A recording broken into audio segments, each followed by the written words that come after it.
All right, let's get this going here now that we've jumped our hurdles. Um, do we have new level 3 members that this is their first meeting?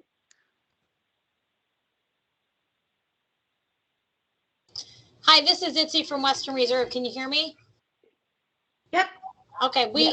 I have Sarah Miller here. She's my PI coordinator that we hired about 3 weeks ago. Hi. Welcome. Welcome. Itzy, Very could you good. send me Sarah's email when you get a chance, just so I can add it to our log?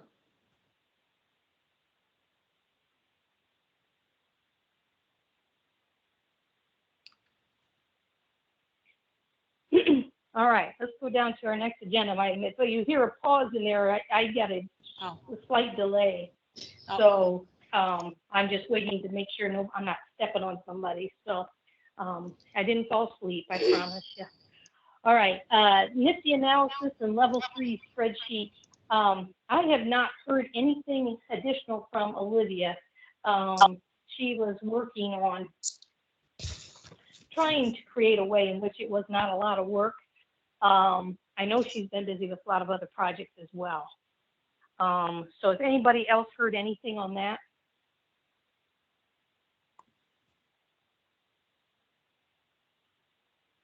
I know I have not.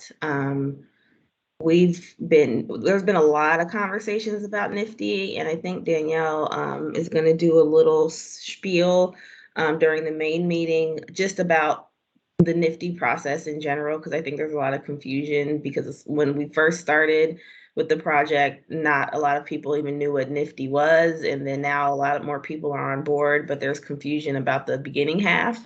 So I know she is going to do a quick presentation in the main meeting, but not necessarily specific to level 3s. I don't think they have put together the final spreadsheet or method for data collection. I think they were waiting on all the centers to get their IRB approval. But that's probably about all that I've heard. Now, I know we've been doing a lot of work within our center with NIFTY and trying to get reports built within our registry ourselves, but it's not going to be specific to the project. We're doing the original NIFTY and then going to pull from the project for those that are doing the project from the original NIFTY. So we're working in a similar silo, but not exactly on the project, but just to try and get the information for our centers. Okay.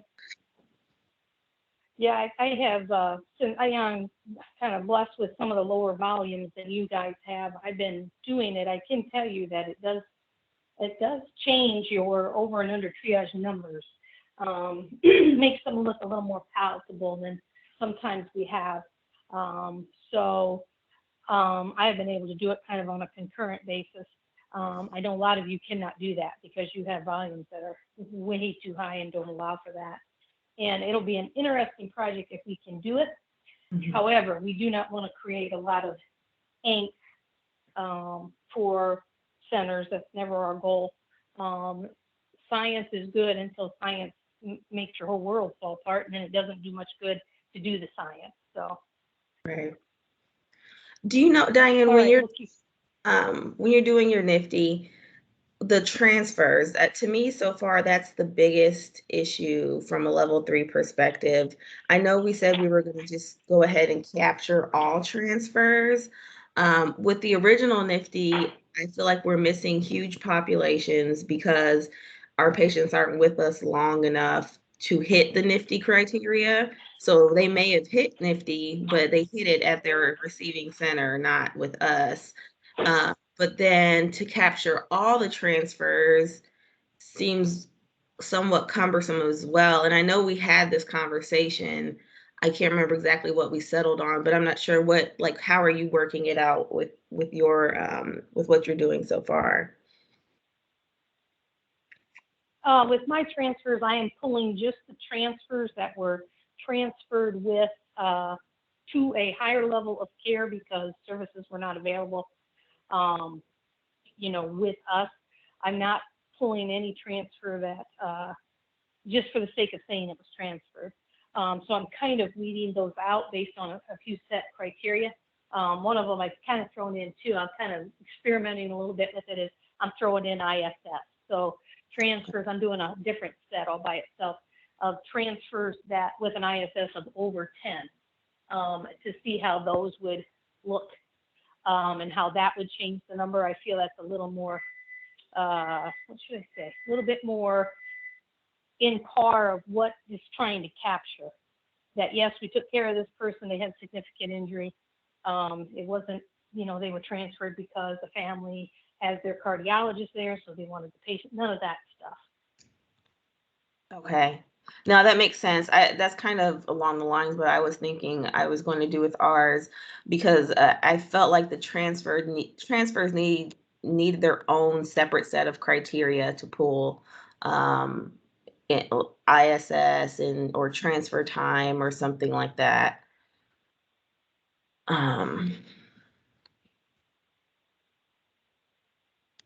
Yeah, I agree, especially with the level 3, because we do more transferring than the other 2 levels. And I think that we can get this false sense of illusion if we count every transfer. I think we're looking at the fact of how critical was this patient, and did we do what we needed to do to get them to that higher level of care? At the same time, not docking ourselves because we didn't have a full-scale ISS whenever they were with us. So I think that's the jinx of it, is trying to balance that. Right.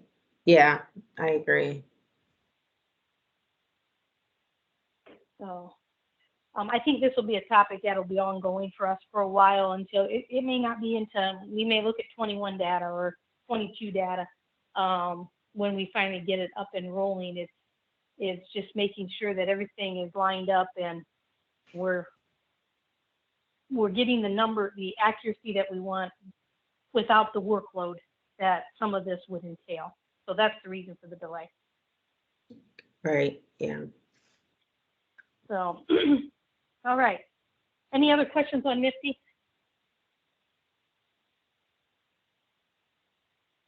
I think it'll be a good thing once we get going with it. I think we're going to, I think it's going to really be kind of an eye opener, maybe even for the college. So we shall see. All right. On to the Rural Education Work Group. This is a work group through the state committee that took that trauma education competency report. It was done by a grant. It was a study done probably 2020 now, 2019, 2020, and looked at the state of trauma education basically throughout the state for doctors, nurses, and EMS providers. And we had a work group, we had 2 work groups that formed out of the results of this study. One, just a universal global look of the state of education, and are there things on a global effort we can do to improve trauma education. And then the second one is just looking at rural, because Ohio is so rural. What are the impacts like and on like our critical access hospitals, and what can we do to help that, if anything. So I chair the rural group. I have some great people with me on it. And our last meeting, there was only a couple who could join me, but we were really tying things together. So thanks to Deanna Pace, she really has been really great in this. I do have a draft of what our proposal will be. I have not sent that out even yet to Deanna, and Brian Stewart is my big EMS guy who's really been working well with us on this. So I want to send it out to those 2 first, and then send it out to the entire group then as a whole. And, but I think we're ready to make this proposal at the next state trauma committee and to lay it down. Just to give you a few highlights, basically what we found in our study, and what we did was we broke up the state into regions, and each of us took a region, and we called like some of the hospitals and some of the EMS agencies in our regions, volunteer, non-volunteer, critical access hospitals, that type thing, and just kind of talked about trauma education. What we found was the critical access hospitals particularly felt that their level of education for trauma was nil to none. Problems they have, they would all love to like mandate TNCC, but they can't do it because they don't have the ability to have courses. They can't get their people off to go take courses. And even in some of the bigger urban areas, there are not enough instructors to do courses. So there's a lot of issues with that. You know, whether the new online stuff will help with that. There still is a cost factor, of course, for all of these places that can cause problems. So one of the great ideas we had coming up with is, and this would work for EMS and nursing, is to create kind of a hybrid education model where, and we're hoping for a little bit of help from the state on this, that has a portion that's online, and then within a couple, 3 weeks, there is a mobile SIMS unit that comes and then reinforces that education. So that's, you know, I mean, that would be a Christmas present if we got something like that. That probably would meet the needs of everybody. It's not TNCC, it's not ATLS, but it is something that would at least increase the amount of trauma education, especially some of these smaller facilities have. So we're still working, but that's kind of where we're at with that. Any questions on that? I kind of was a global quick run through on that. More like a drive-by. Diane, it's Jenny. I have a question. One of my tasks from the Universal group was to find the cost of the ATLS mannequin. That's something you need too. I just sent it to everyone. That was just on my to-do list. Okay. And then I also had reached out to Stacy about all the rural trauma education they had done.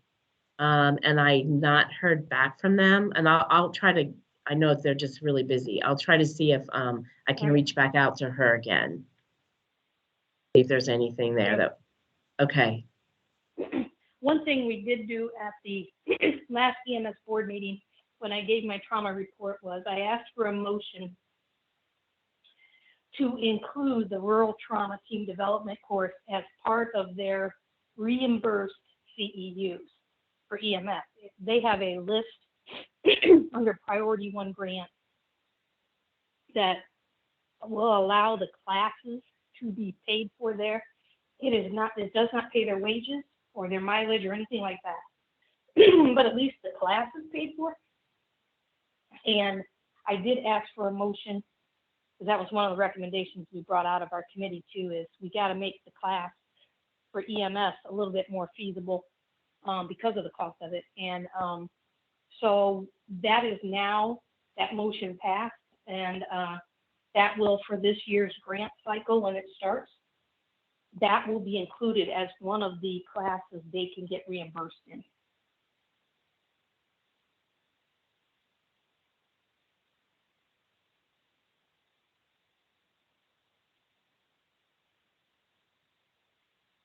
All right. No other questions on that. I thought we have several new members, and I thought it would be neat to just kind of get a feel and kind of a open forum type thing of what kind of T-quit drill down reports do y'all do?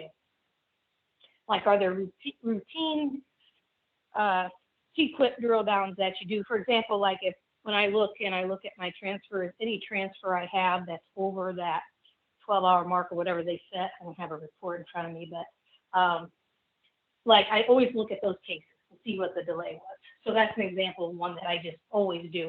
What are some other TQIP drill down reports that you guys do?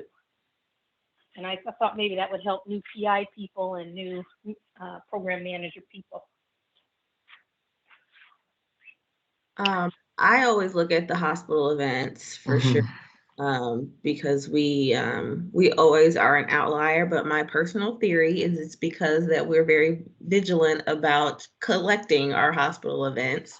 So we make sure to look through them closely and add them.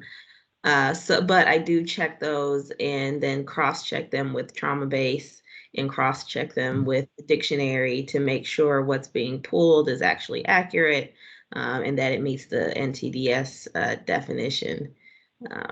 So yeah, that's one of the big things that I look at. Very good. Very good. Hi, Diane. It's Kristen. I look at ortho. Ortho, like you said, the transfers is the thing because it seems like sometimes they're longer than they should be.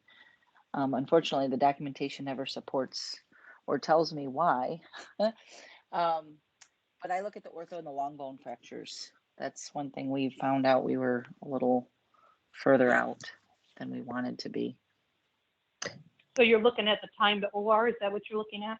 Yeah, yep. From the time they get in to the time they go to the OR, because those are supposed to be done within those 24 hours. For the long bone, like for the tibia, we don't include, it's usually just the tibia and the femur. We don't include the fibula, but usually if you have a fibula, you have a tibia. So, but they're just the shaft fractures. Okay. Right, the shaft fractures. Does anybody know right off the top of their head, because I can't remember it if I did know it at one time, what is the college's benchmark on that? Like what percentage should go to OR? Well, Well, that's according to the college, it probably should be all of them. Yeah. It's Yeah, interesting probably. because they said it at 24 hours. And then, but on the TQIP report, it just shows how you compare as an average with other centers. It doesn't really give you this is your threshold. So yeah, we use the 24-hour mark, but it is kind of, there are some cases, we've had a bunch of cases, we're an outlier, especially for our femurs. I think there's an opportunity there outside of that, but there's some cases where they just had other things going on that superseded it. They had other comorbidities and but yeah, I've kind of I agree with you on that. It usually comes between that they're medically complex, but then I also started looking at the days that they came. So when they come in on Friday, very rarely are they getting to the OR Saturday and Sunday. So they're going Monday. And that's where we're kind of trying to be like, okay, we do operate 24/7, and why aren't these people going sooner versus Monday? Because then Monday, they don't go at Monday at 9. When do they go? They go on add-on because, of course, the schedule has already been packed. So those are the ones that we're trying to move a little bit more quicker. So this is Shannon. I have found that the surveyors kind of live by that 80% rule. So, when you have the criteria deficiency for 80% of the time, your trauma surgeon arrives for a full activation within 30 minutes. Well, that kind of becomes their benchmark for all time measurements, is that 80%. So, and I've done a few surveys this year already, and I have found that to be true. That I had one, I think we were at like 79% for time to OR for ortho fractures, and they said, oh, well, you're close to the benchmark. So they're kind of using that 80%. But yes, all of those other situations that you're talking about are absolutely true. And we did, prepare those reports for the surveyors to show just why any patient over that 24-hour mark was in fact why they went past 24 hours, whether it was anticoagulation reversal or whatnot. Right. That makes sense. I think that's probably true that, 80% is probably an acceptable benchmark to them, but any case that falls out, better have documentation that we've looked at it, seen what the cause is. Do we see a trend that this one surgeon, we always seem to be doing them later, or, you know, is it just we have a bunch of people on anticoagulants and we're not reversing them necessarily because of that risk versus benefit? I mean, I think that's good to be able to speak to that. I think that's what they want to see. Yeah.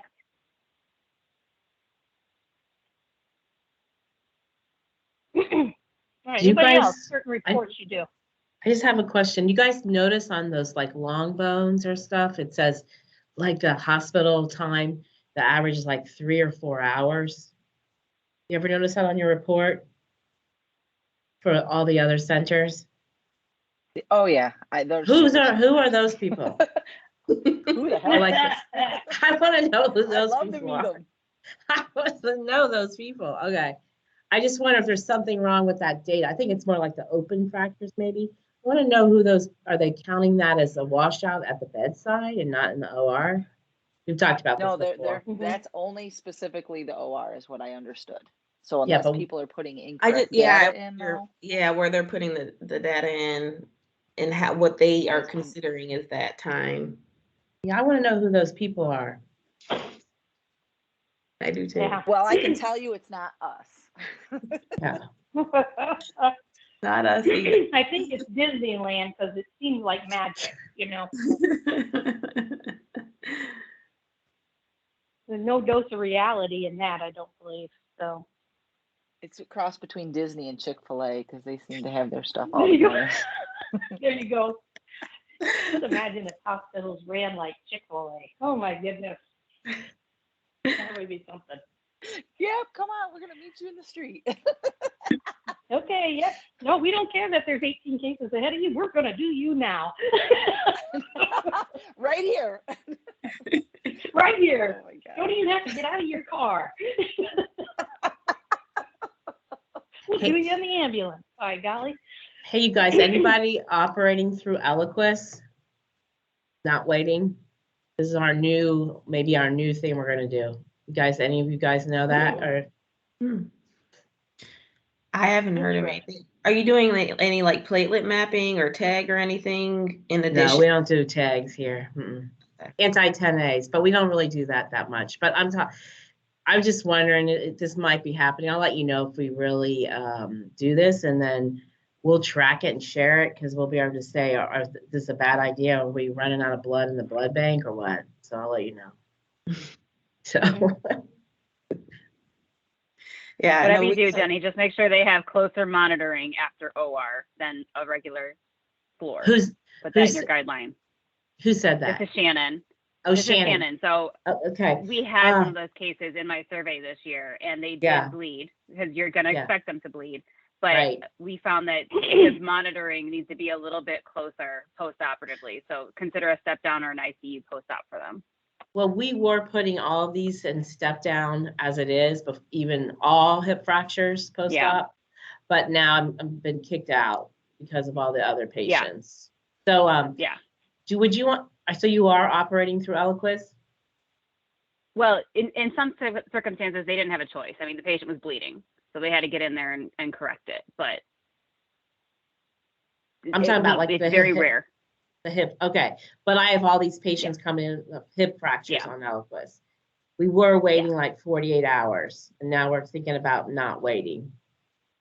Yeah, no, this was a hip fracture, but she was bleeding in her hip area as a result, so she had to go. Okay. But all right, thank you. Mm-hmm. All right, any other reports done routinely, or maybe one that you've done that because you saw something? The only other drill downs that I try to look at is when it breaks out some of the demographics and even some of the comorbids, just from a registry's perspective. It's not necessarily something that the college is going to look at, but if I look at the comorbids that are being entered or some of those registry specific demographic points, and it doesn't make sense or it doesn't match up with what it says for all hospitals. And if it doesn't match, but it makes sense for my institution, like, you know, I have tons of geriatrics, so of course I'm going to have more comorbids maybe than the average or something like that. Then I'll drill down into those that don't make sense for my institution specifically to see, are we not capturing it, or are we capturing it wrong, or, you know, that kind of thing. So some of those, that is towards the end of the report where it has those big tables where it has all those different points, collection points. I'll look at those too. Okay.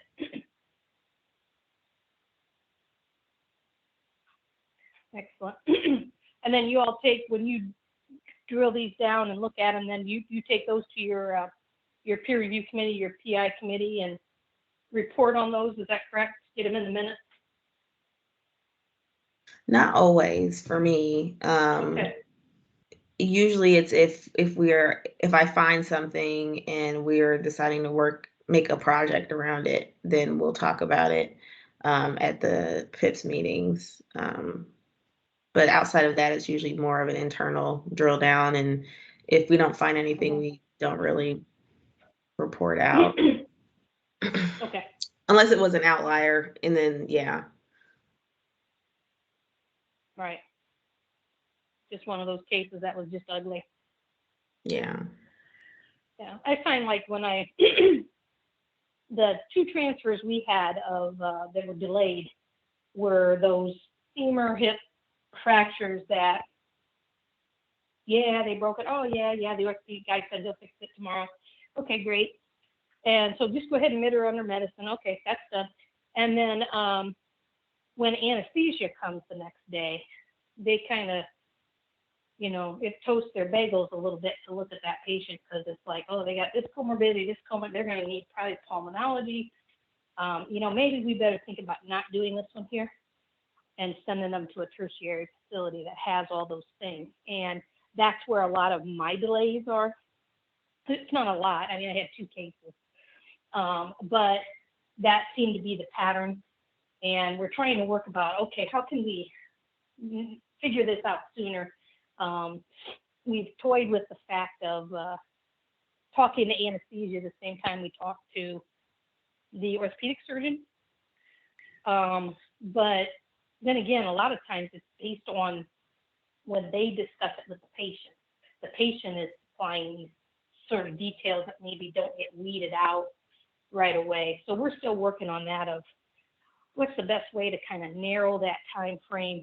I mean, anesthesia does a pretty good job of seeing them first thing in the morning, but they may have been in overnight already, and then Lord knows till you can get a bus and all that kind of stuff. You know, you easily eat up that 12 hours. So. Hey, this is Ashley from Grandview. We actually implemented a HIP alert. So when a patient comes into the ED, our ER HUC will send out a HIP alert, and that goes to our hospitalist that will be admitting and anesthesia. And then also like our orthopedic floor, so that they know that there's a HIP patient downstairs. And that gets our anesthesiologist to come in, evaluate that patient as quickly as possible, whether that be 2 a.m., doesn't really matter. And then so they'll evaluate, HIP block them if they are appropriate for it. And then that kind of works out those other kinks that you were talking about, whether they think they need to get someone else on board. Yeah, if you made them come in, I mean, that would be.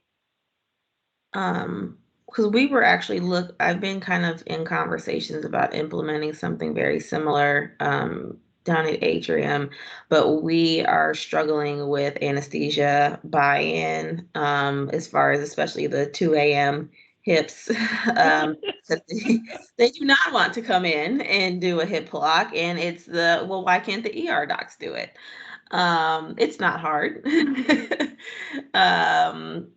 So I guess that's they were all good with, they come in from offsite, or are they on site 24/7 already for you? They are offsite. And so they gave pushback as well.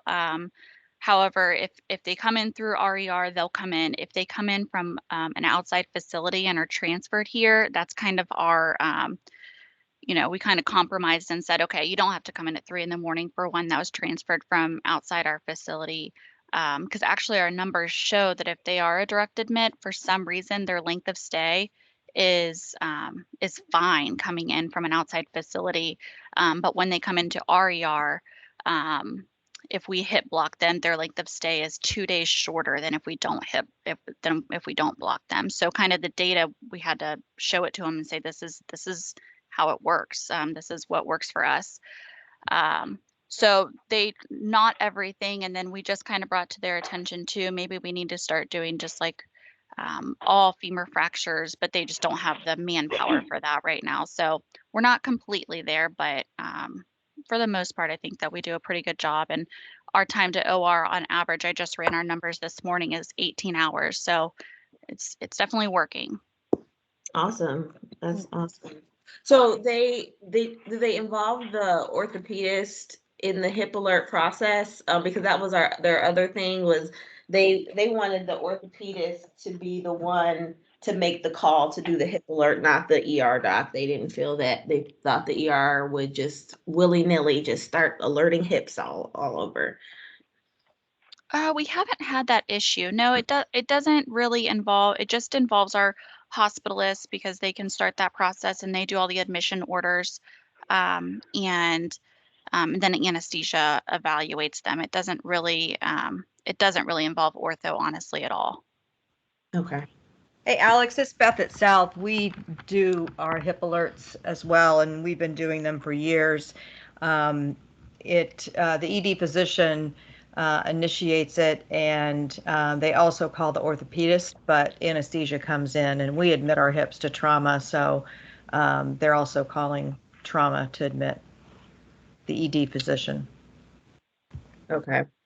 Yeah, that I was going to model it after your guys and after the Valley's process, but I'm getting tons of pushback. Now our exec team is involved and they know about it, so they're gonna kind of try and wiggle on their end, but I think it's gonna be long and drawn out. I think a lot of our success is we had an anesthesiologist that was very passionate about it. Yeah. And he drove it, which has made a world of difference. Yeah, and that was their other thing. Well, they wanted him to come down here to us. Well, he can come down and do them since he likes to do them. Well, my theory is going to retire and our process is going to fall apart too. But. This is actually do you guys have this on a guideline that we could look at? Because I think it's a phenomenal idea. Last I checked, I know for us, I couldn't find anything written, but I think it's huge, especially from pain management standpoint, length of stay, all of that. I know there's some things that have been put out there, but I don't have them. I don't know if anyone else has more info.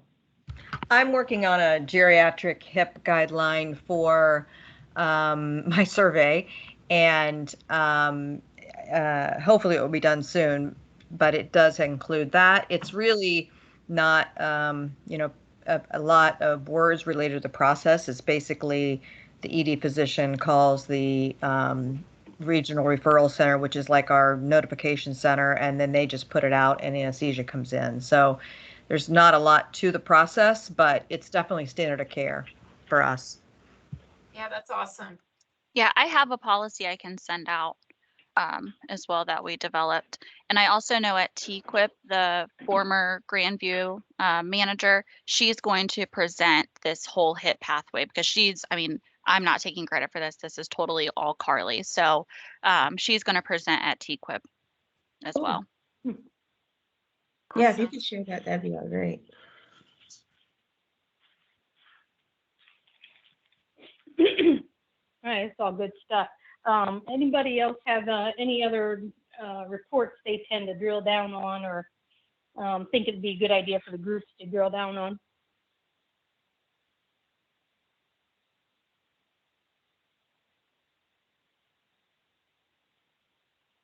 All right, hopefully that was helpful to our newer PI people and our newer program managers to kind of get a feel of what other people are doing, and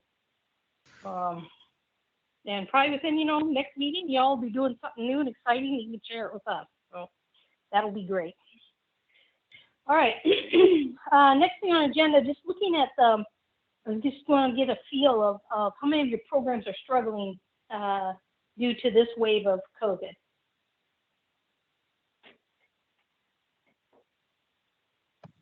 We are. We are. It's Ashley. We are. Yeah, we are too. Staffing is, This is way worse than last year for us here. At least it feels like it to me. I agree. Up here at South, it's terrible. horrible. Staffing. I think the hardest thing for us here at Western Reserve has been, we're boarding all these patients in the ED and they're not being seen, appropriately by specific services, and, nursing is doing the very best they can, but, that's still lacking in a lot of different areas, and there's just a lot of different components to that.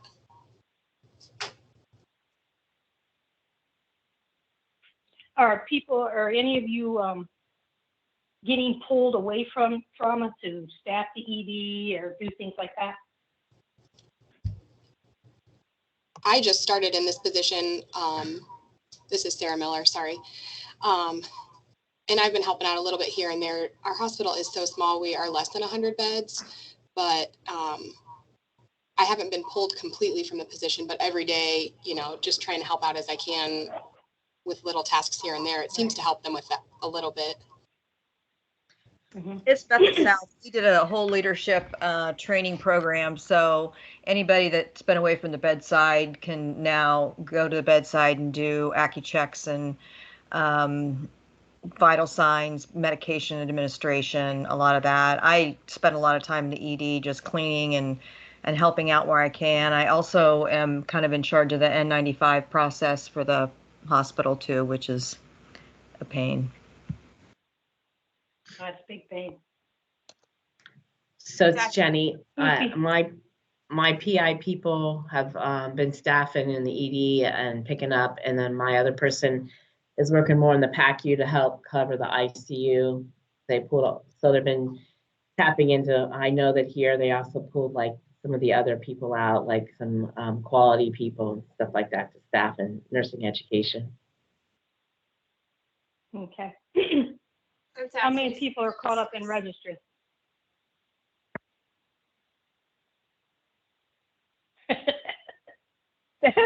Everybody's behind, right? Yep. Yeah. Yeah. Yeah, I would say we're close, but our volumes, what's hitting us the hardest, because we've been fortunate not to have to pull our registry away, but our volumes are a lot higher. So that's putting on top of everything else a strain on all of our resources. We're way higher than we were the previous year. And you can feel it. And you have more issues because of the staffing, because of all these other issues. So you have more things to sift through than you did before. Yeah, that's what we're finding too. It's like a perfect storm, less time to work on stuff, more people you have to work on. And so PI wise and registry wise, you're just kind of, stealing a moment here and there to try to get something done before the next call from the unit, of with the white flag waving and, can you come help for a little bit? So has your EDs gone to mandatory pickup? I don't think it has. I've heard of other places that have done that. Yeah. And have you had a lot of nurse resignations? Yes.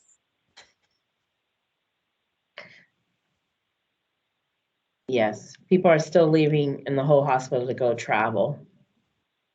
Mm-hmm. Yeah. Even with, they've rolled out some more bonuses to different departments, and they're working hard on that. But I think that helps some.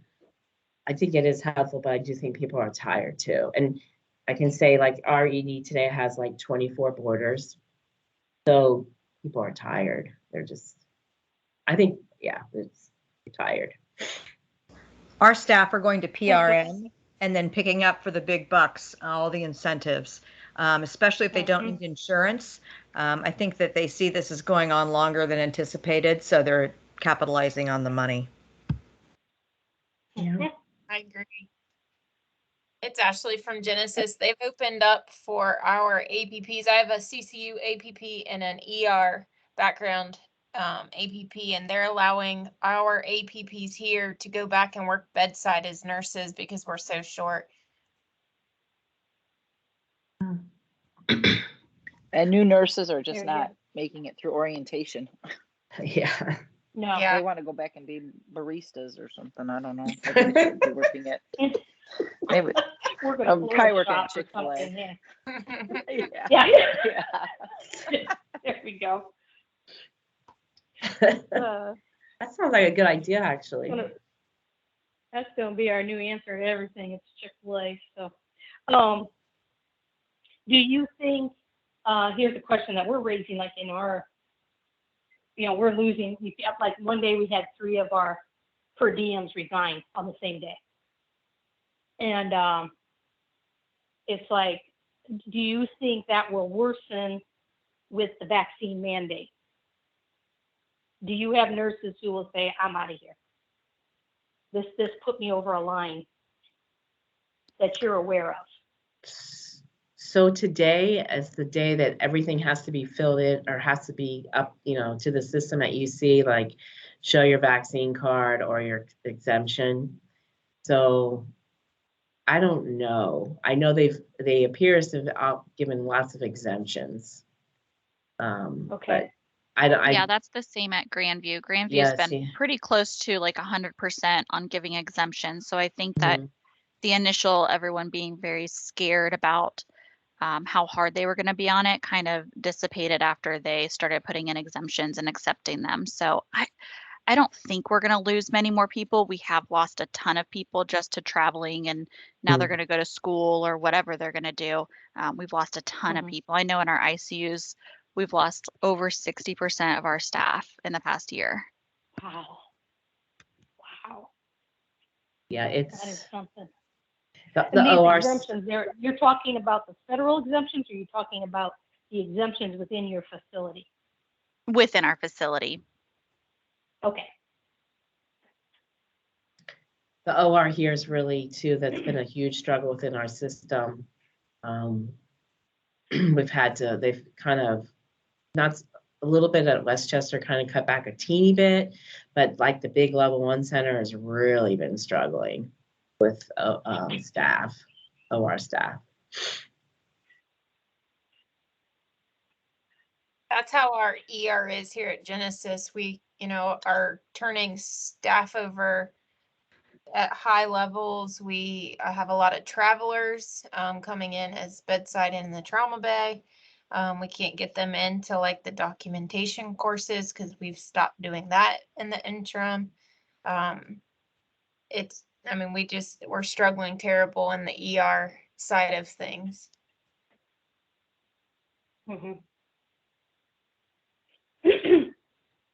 Yeah, I would say that's our biggest struggle, is not necessarily all agency, but tons of new staff. But they're canceling competencies this year. They canceled them last year. So now we're at 2 years without competencies. No one wants to do any training or education because the answer is always there's not any time.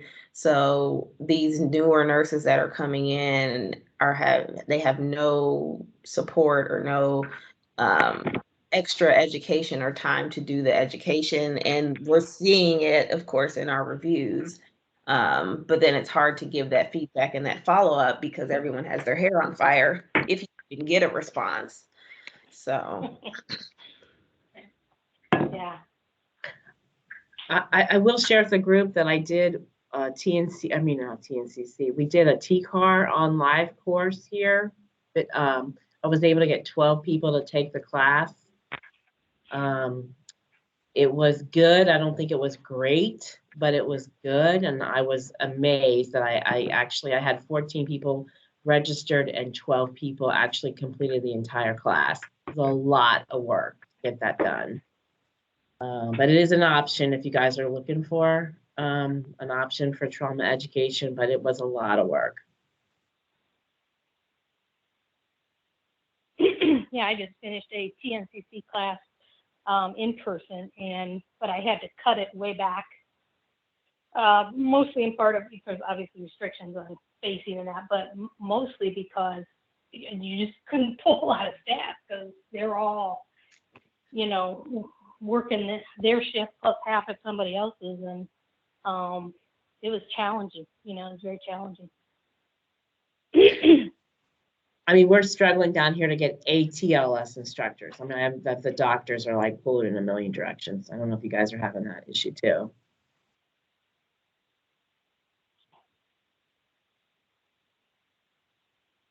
No, so far so good here.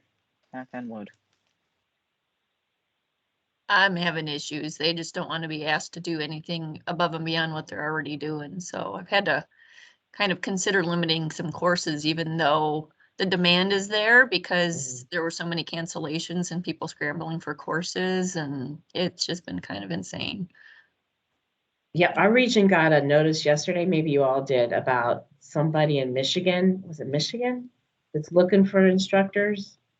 I don't know. I'll forward. Yeah. Did you guys get that? Okay. I did. Yeah. I told her, I said that's like hours away. It would be very hard. And we can't do it. Yeah.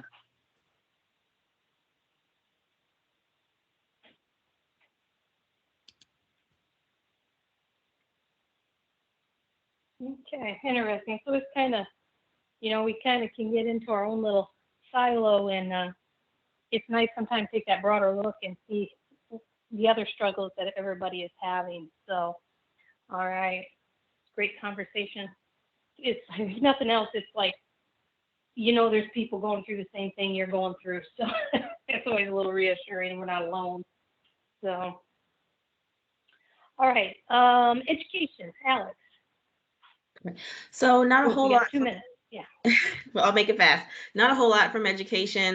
We are still looking for nominations for education chair. We do have one nominee, so we'll be talking about that in the big meeting, and looking to work, collaborate with AOTR for some NTDS dictionary education and education on the new algorithms that the college put out for hospital events. So that's it in a nutshell.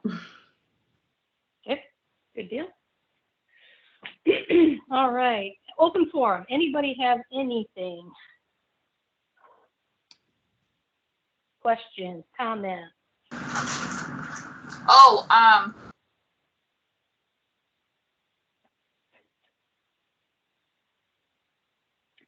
so this is Shannon again. I will just kind of bring up the fact that I have now done 3 virtual site surveys this year, all for level 3 trauma centers.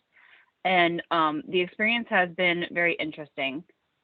So if anyone wants to talk or has an upcoming survey, I have some insights to share.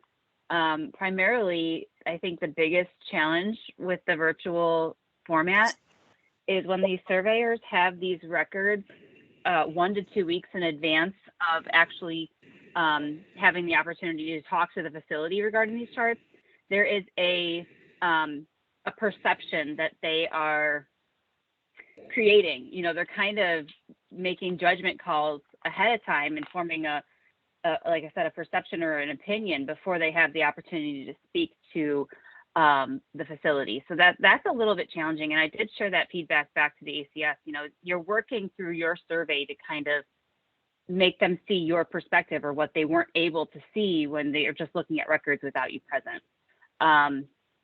So that is something that, you know, if you have an upcoming survey, you might want to think about making sure that they have that in writing somewhere in your PI as to like, you know, prevent them from getting a judgment call, if that is helpful at all. Shannon, you won the prize. 3 of those in 1 year. I don't know what the, geez, yes. I thought I wasn't going to make it through 1. 3, wow. Congratulations. Thank you, but I have trauma program managers at each of these sites, and they really did a lot of work. So I oversee them and just kind of help them get through it. But it was interesting being at 3, and we were fortunate because we are a system of level 3s that each of our trauma program managers were able to sit in on the other centers visits and be that navigator. So there was a lot of being able to see what they could expect in their upcoming survey, or they've already lived it, so they'll help you get through your survey. So we had a good team. I couldn't have done it this year without everybody, but yeah, there's some learning curves to this, and we've been successful, so that's good, but definitely would be willing to share what we've learned. Shannon, could you repeat one more time? Sorry, let me turn this down. What you want us to write down, or what you were suggesting to write down? So you almost have to anticipate what perception a surveyor might get from reading that record without you being there. So in the past, we've been able to talk through the record with the surveyor that's sitting right then and there for the first time they see it. If they have a question, they'll just ask it right then and there. But you don't have that ability now. So they're kind of going through this record, forming an opinion, going through another record, forming an opinion, and maybe it's the same opinion on both charts. So now they're thinking you might have an issue where they're not necessarily putting the timeline together of these records and saying like, oh, well, this was a problem 4 months ago or 4 months into their survey. And here's a chart that's, a month, the most recent record in their survey year, and the problem's been alleviated, but they're not seeing that trend. So you really have to like almost spell it out very clearly for them. Like, you might see the problem here, but you almost need, I wish I could have been like, please refer to chart number blah, blah, blah in the record to see that we have fixed this problem. So that's the difficulties. So yeah, just have a really good anticipation, review your record, or have somebody review your record that is totally disconnected from these records, and have them tell you what they think. So that you are answering their questions for them, even though you're not there when they're going through that record. So I did that too. That was really helpful. I sat with one of the other surgeons in the group who had really no idea and that was helpful. She's right. But I also think you guys, going back, just the charts that they ask for, I'm not sure they really represent level 3s. Shannon, do you have an opinion on that? The categories on that sheet that we fill out? Oh, I absolutely agree. I think there could have been better charts for us to choose than what they did. Yeah. So, I mean, I think that is something we as a level 3 group should really, Alex and I have talked about this a lot. Those charts do not really represent level 3 patients. So we really need to speak up as a group and say, you're not really seeing all the good work we're doing. That's my opinion. So I don't know what you guys have all thought, but it doesn't really represent us that well. Yeah. I mean, that was the beauty when we selected got the top, our last 10, whatever our last 10 is, we knew what charts were there and how this will show that we do this well, and this will show this, and this will show how our process here works, and that kind of thing. And now it's, it's a crapshoot. And you're right. And add on to that the fact that a lot of these surveyors have a level 1 bias coming into it. I mean, I can speak for myself. I've been through about 6, 7 verifications. I've never had a level 3 surveyor. I've always had level 1 surveyors. Yeah. From these huge, huge urban centers with thousands of admissions a year.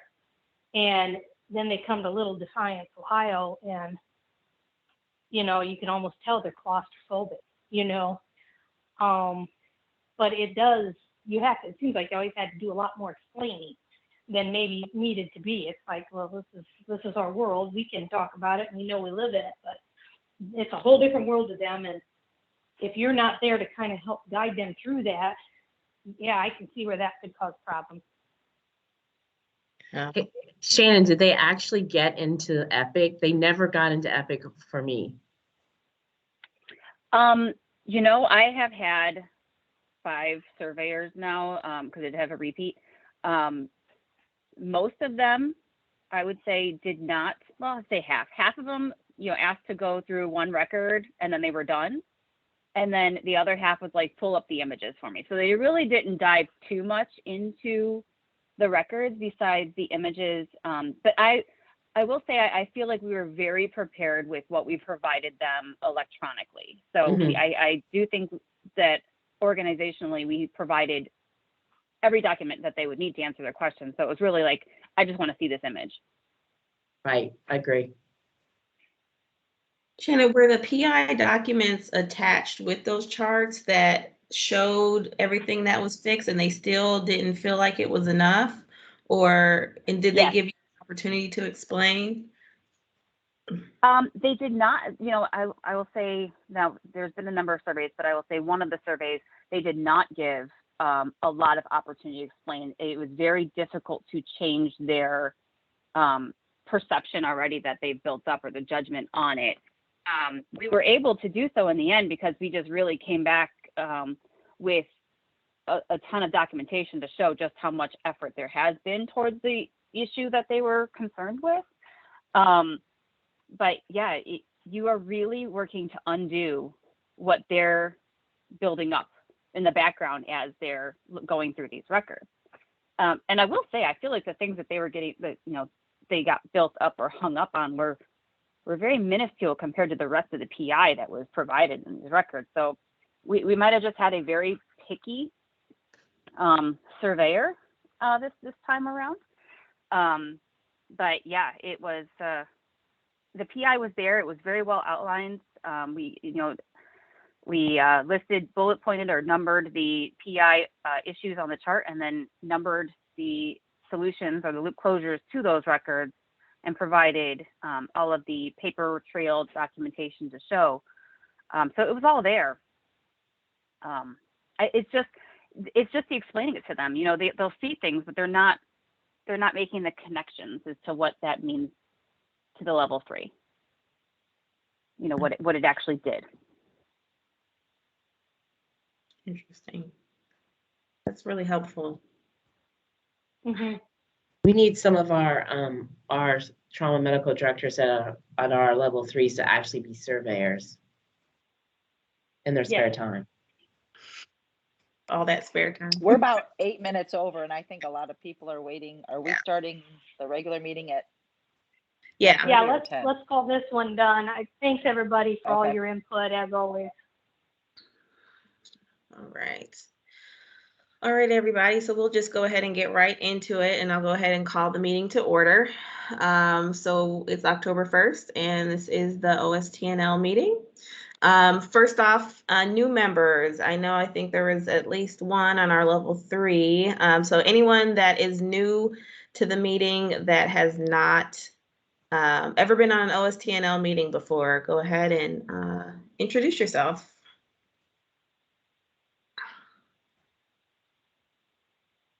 This is Claire Weirig. I'm the new trauma program manager at Upper Valley Medical Center, part of Premier Health. Welcome.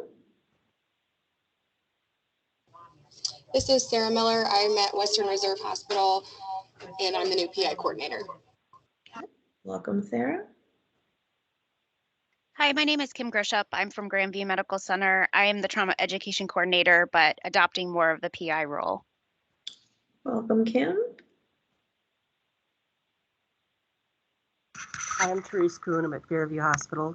I'm the trauma process improver coordinator and injury prevention. Welcome. Thank you.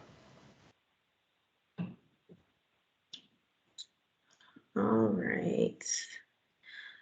So I'm going to run through if anyone has any updates for the roster that they have not sent me yet, especially PI coordinators. If you haven't let me know who your PI coordinator is, I'm still collecting those. So just shoot me an email, let me know who you have, what your changes are. Sometimes there's issues with my Outlook when I would remove people. It wasn't doing it, so I've changed up how I'm doing it, and I'm completely deleting them from the list. For a while, I was still trying to keep them there for reference of who was the old person, but it doesn't seem to be working well. So if you have any changes to the roster, or have any changes to your program, just shoot me an email so I can update our roster. So hopefully this meeting will not be super, super long. I am going to just really quick run through our list here, and just so everyone knows, especially since it's virtual, and hopefully we will have an in-person meeting at some point in the future here. But just so everyone kind of knows who everyone is, especially for our new people, I'm just going to run through the list and just really quick, if you can turn on your camera and say hi. Introduce yourself, where you're from, what level, and what's your role. And we'll go ahead and start. And I think I have Andrea Elliott, who is first on my list. Oh boy, well, hello everybody. Andrea Elliott, Trauma Program Manager, Level 3 at Metro Health Parma. Great. Andrea Light. Hi everyone, Andrea Light, Trauma Program Manager, Mount Carmel East, Level 2 Adult in Columbus, Ohio. Amanda Applin.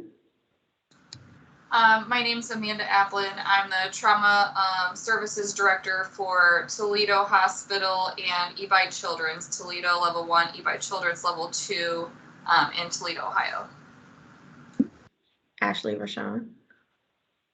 Good morning. I'm Ashley Rochon, the Trauma Program Manager here at Genesis in Zanesville, Ohio. Beth Sanders. Hey, I'm Beth Sanders, and I am the Trauma Program Manager at St. John Medical Center in west side of Cleveland.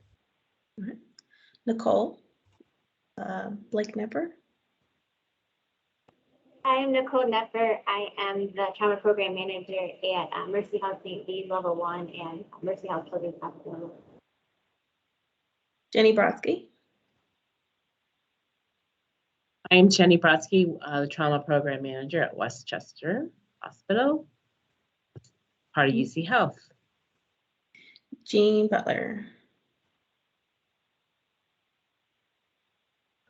Good morning. It's Jean Butler. I am the Pediatric Trauma Program Manager here at Ebi Children's Hospital in Toledo, Ohio, and we are a Level 2 facility. Good morning. Morning. Melody. Good morning. This is Melody Campbell, Trauma Program Manager from Kettering Medical Center, Kettering, Ohio. It's a Level 2 Trauma Center. Christy Clark. Hi, it's Christy Clark. I'm the Trauma Manager at Fort Hamilton Hospital down in Hamilton, Ohio. Danelle Boomer. Good morning. Danelle Boomer, UH Area Medical Center, Level 3 Trauma Center, the Trauma Coordinator. Danielle Rossler. Hi, I'm Danielle Rossler. I'm the Trauma Program Manager for the Northern Ohio Trauma System. Marianne Edwards. Good morning, everybody. I'm Marianne Edwards. I'm the Trauma Program Manager for Level 2 Adult Center at Cleveland Clinic Hillcrest Hospital. All right. Scott.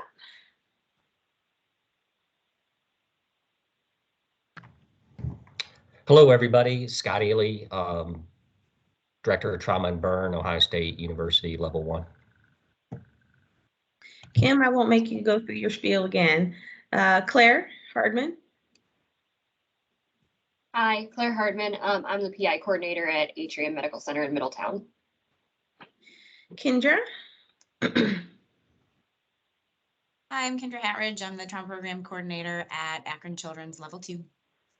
Kendra, did you finally get the email from me? No, I don't know. I don't know what's going on with our email situation, but it won't let us go either way. Oh gosh. Okay. We'll keep working on it. In mind. I'll add I think I added your other email. Okay. Peggy. Hi, I'm Peggy Higgins. I'm the Trauma Program Manager at Trumbull Regional Medical Center in Warren, Ohio. We're Level 3. Itzy.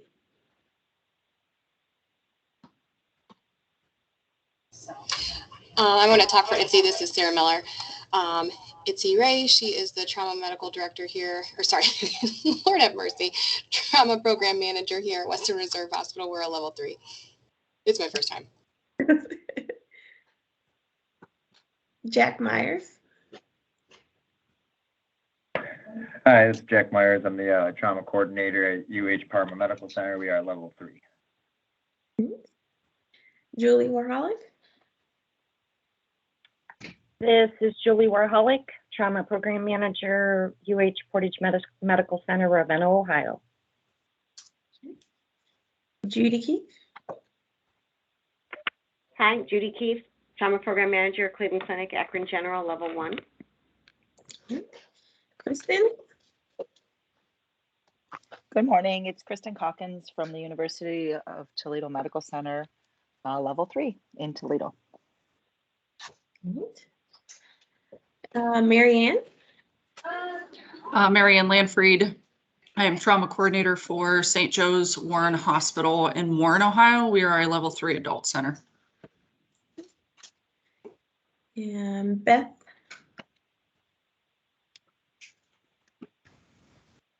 Hi, I'm Beth Larson. I am the trauma program manager at Miami Valley Hospital South in Centerville, Ohio, and we are a level 3.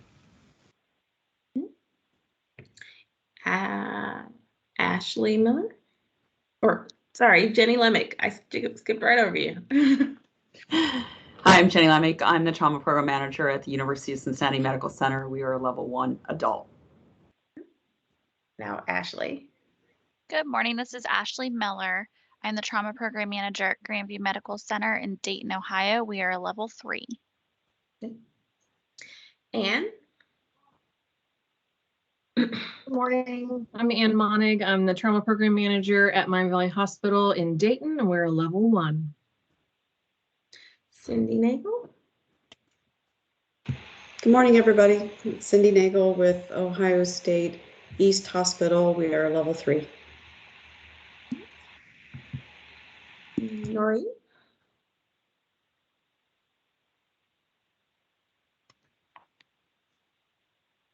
Did you say Bernie? Oh, Noreen. Sorry. No, but you can go ahead. Hi, it's Noreen. How are you guys? Can you hear me? Yep. Oh, that's wonderful because I'm having issues with my telecommunication here. I'm Noreen Molick. I'm a trauma level 3 program manager. Okay. Kelly Owens. Hi, I'm Kelly Owens. I'm the trauma program manager at Mercy Lorraine. We are a level 3 provisional with our site survey in 2 weeks. Are you excited? Not really, but Shannon's spiel. All right, Shannon. Or did I miss? I think I missed Sarah. Did I miss Sarah? No, Sarah just went. Now I'm lost. So Shannon. Yeah. Hi. Yeah, this is Shannon Swader. I am the System Trauma Operations Manager for University Hospitals, overseeing the level 3 trauma centers. Okay. And I think I skipped. Did I skip Sandy? Sandy, did you go already? No, I'm Sandy Crossley. I'm the trauma program manager at University Hospitals Cleveland Medical Center. We're at level 1. And Sarah Miller. I don't know. Did she go? Hi, this is Sarah Miller. I'm the new PI coordinator here at Western Reserve Hospital. We're level 3. And Sherry. Sherry Kovac. Nusky. Who? It's a Sherry Nusky.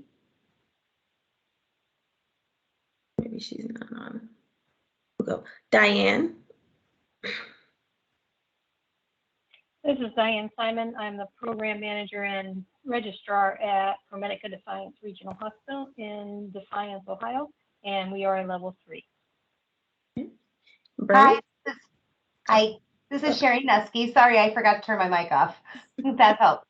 I'm from Altman Hospital. I'm the trauma program manager, and we're a level 2. Awesome. Bernie? Hi, this is Bernadette Schmickelty, and I'm the trauma program manager at Fairview Hospital, and we're a level 2. And TC Kuhn is our new PI injury prevention coordinator. Thanks. Robin? Good morning. I'm Robin Valadka. I'm the PI coordinator at Cleveland Clinic Akron General, and we are a level 1 hospital. Vic? Hi, good morning, everyone. It's Vic Graymeyer, and I'm the PI coordinator with the Central Ohio Trauma System. And Erin? Hi, good morning. I'm Erin. I'm a PI coordinator at Westchester Hospital in Westchester, level 3. Right. Is there anybody that hasn't introed themselves that's on the phone or I skipped over that wants to do so now? Hi, this is Joyce Heimbon, the trauma program manager at Cleveland Clinic Mercy in Canton, and we're a level 2. Right. Anyone else? All right, so we absolutely have a quorum, so that's great. We will go on to approval of minutes. The minutes were in the email that was sent out last night. Do I have a motion to approve and a second? It's Jenny. I'll motion to approve. Okay. Hi, it's Mary Ann Edwards. I'll second it. All right. Thank you.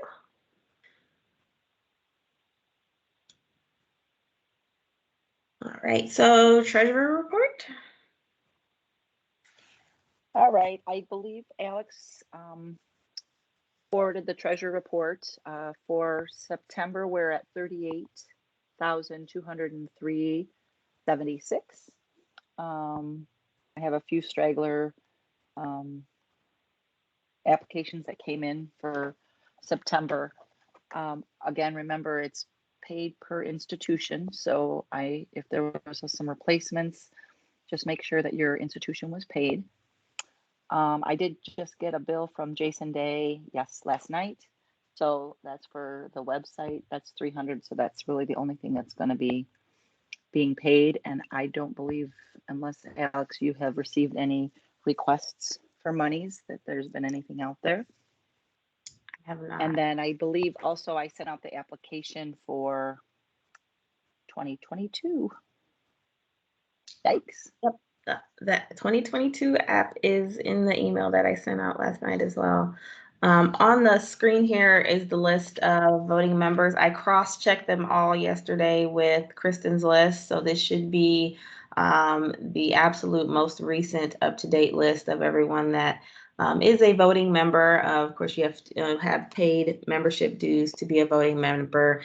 And so we're at 83%, which I think is awesome, that we have really good participation in our group and support for our group. So if you have any questions, email myself and or Kristen about dues. All right. Updates, Ohio TQIP Collaborative. I know Leanne, I believe her daughter is having her wedding today, so she's unable to attend. Does anyone that's participating in the Ohio TQIP have anything that they want to update on? Any of the work groups, the VAC work group, I don't know if there's any new updates. I think it's been kind of slow moving as things have been revamping with the OTQIP group overall. You are correct, Alex. This is Melody. That group is kind of just hanging right now. There's not been any new work or any new developments. Okay. And I think that's the same for the other groups. The COVID group closed. But with the conversation earlier, I think we might have to talk to Mary and Dr. Tinkoff and see if we want to do another second surge survey, maybe at the end of the year, to kind of see where the differences between this last year COVID surge and then now this second surge that we've been going through, because it seems like programs are way more strapped than what they were the first time around. So we'll probably have some conversations later on down the line about that. Does anybody else have anything from Ohio TQIP that they want to add? I know Leanne sent out the most recent report, but we haven't evaluated it yet. So there's not a whole lot to add for that part. All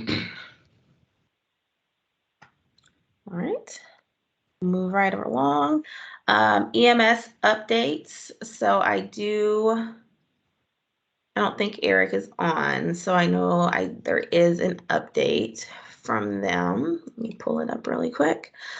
So for EMS updates, two things. The Ohio Trauma Registry 2021 Q1 reporting, has been another extension on that.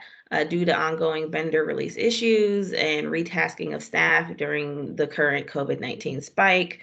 First and second quarter 2021 trauma records for patients discharged from January 1 through June 30th of this year have been extended and are all now due by December 31st, 2021. And this will include the third quarter data as well. The Trauma Committee Ohio Trauma Committee is continuously monitoring the situation. And then as far as receiving trauma news and notices, the reporting extensions and other trauma-related issues, you do have to subscribe to the trauma-related topics on the Gov Delivery listserv.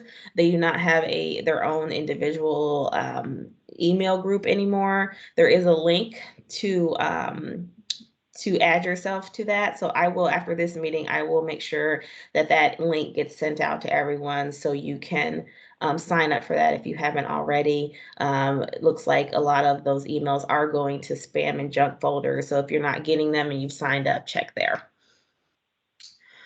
Okay. All right, State Trauma Committee, Diane and Julie.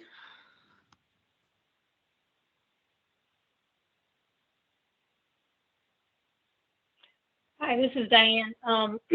We have not had quorum for a meeting for the last 2 months. Last full meeting we had was in May. July, August. Yep, that's right, in May. Part of it, and again, I think that the COVID impact is taking a huge hit here on not only people kind of nervous about getting together, but there is also the impact in facilities and in other work areas where they're at of all hands on deck, and therefore not the availability to come to a meeting. So we are planning on a November meeting. I did talk to Rob earlier this week. I said, do you think they're going to head back to virtual? What's your feel on this, with this new surge? And he said currently in the state House and Senate, there is not an appetite to extend that virtual option. So hopefully we have a quorum in November, because we are in the process of reviewing trauma triage rules. Those really have to be approved by our committee in November to be sent out to the JCAR process. And not that I expect a lot of changes in the triage rules, but every 5 years we have to review them. So we have that pending and a few other things. So basically the work of the committee has been stalemated due to all this. Okay. Yeah, that's definitely a struggle with everything going on. All right. So Dan, I'll just let you keep going on to MFATs. I don't think Stacy is on today. Okay. MFATs board last meeting, they did better with let's see, they had a meeting last month in August. They had a meeting, and because we're in a new month this year, but for this right now, but they had a meeting in August. The subcommittee meetings there were attended pretty well. Most of them had quorum, which they were all struggling to have quorum too. The big change for the EMS board, one of the things that came out of it came out of our work groups on trauma education and the state of trauma education in Ohio between physicians, nurses, and EMS providers. And we sought for a motion to include the rural trauma team development course as an approved education source for EMS personnel under priority 1 grants. Certain educational courses are paid for by the state for them, and we have now included the rural trauma team development course in that list for them. So that is the one change that did come out of that meeting regarding trauma. Okay. All right. Right, OIPP, the minutes from OIPP, the OIPP meeting is the same day as OSTNL, so we never have recent updates. It's always from the previous meeting. So that information was sent out as well yesterday in the email that I sent. I'm not sure if Barb is on, but if you are on, Barb, do you have anything special that you want to throw out there to the group? I don't think she's on. There was also a fall symposium flyer that was attached as well. So check out that email if you have any interest in any of those contents.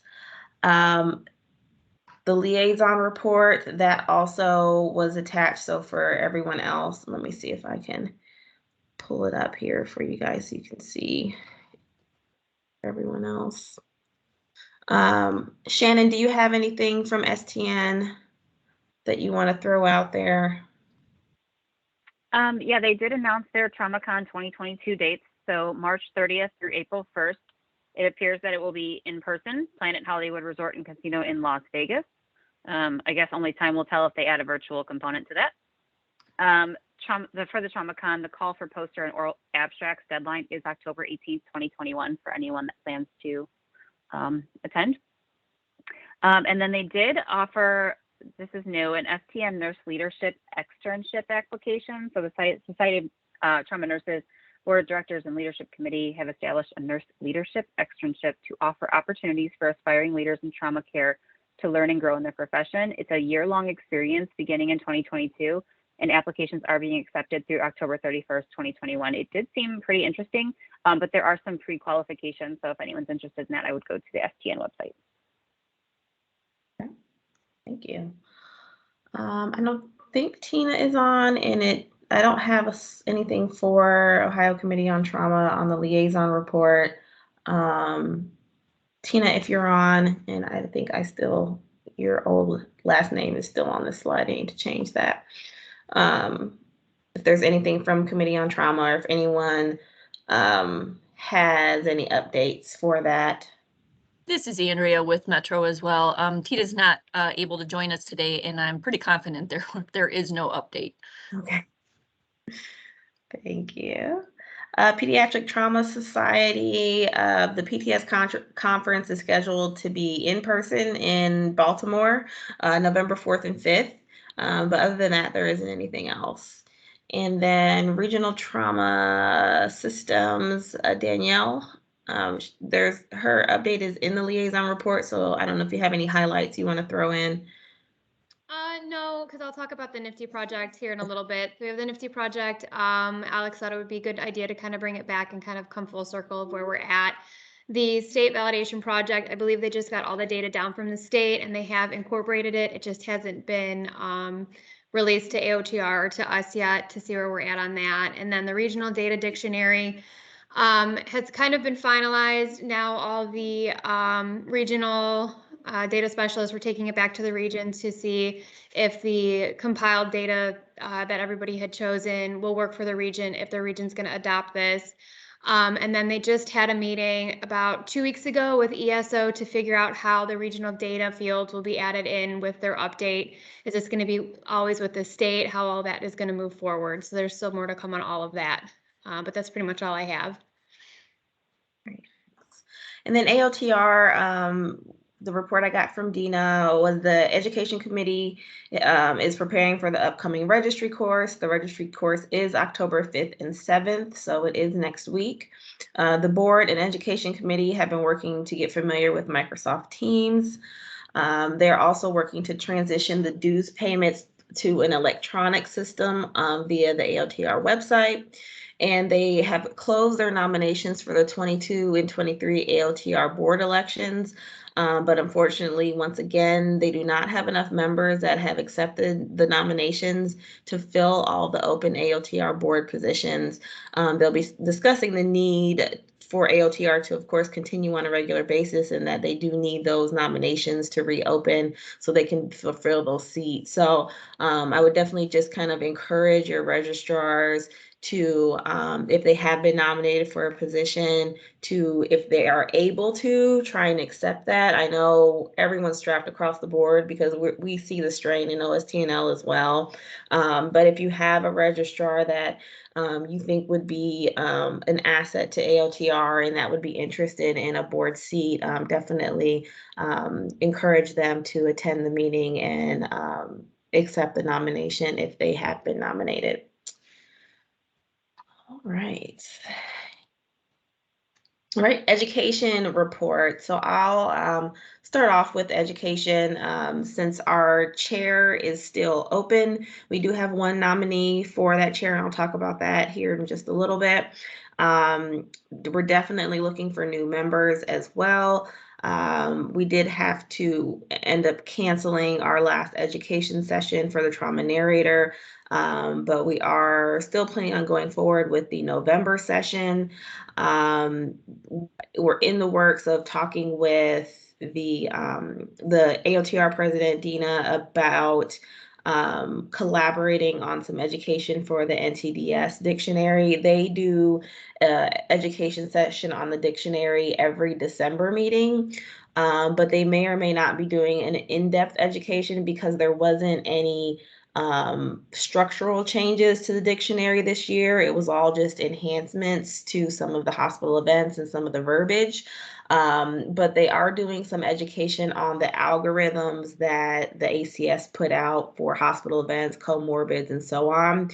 So we're having some conversations about setting aside time so the TPMs and OSTNL can attend, especially the hospital events education session, so people can get familiar with those algorithms and hopefully help support us in our documentation of those for NTDS and then, of course, TQIP.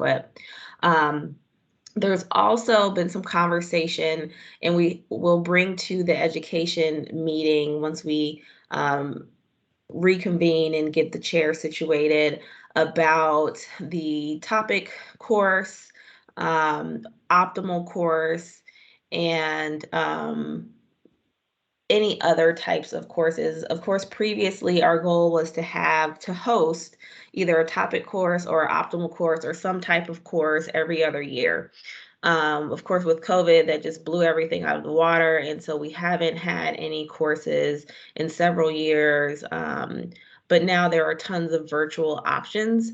So the question for 22 will be, do we want to do a topic course? Do we want to do an optimal course? Do we want to see if we can get a different kind of course in? Do we even host a TCAR course, since that seems to be somewhat of a challenge to be able to host those types of courses? And we'll definitely talk about that in the education committee, but I do want to throw that out to the group in case anyone has any specific opinion or preference on what they would like to see hosted in 22. Since topic is virtual, it seems like it's a lot easier to access topic, but optimal doesn't seem to really exist right now. I don't know if they don't have a virtual option, but with all the new PI coordinators hopefully coming on board, I think we definitely need to have something available to support them. So I'll just open it to the group really quick for any feedback or comments on that.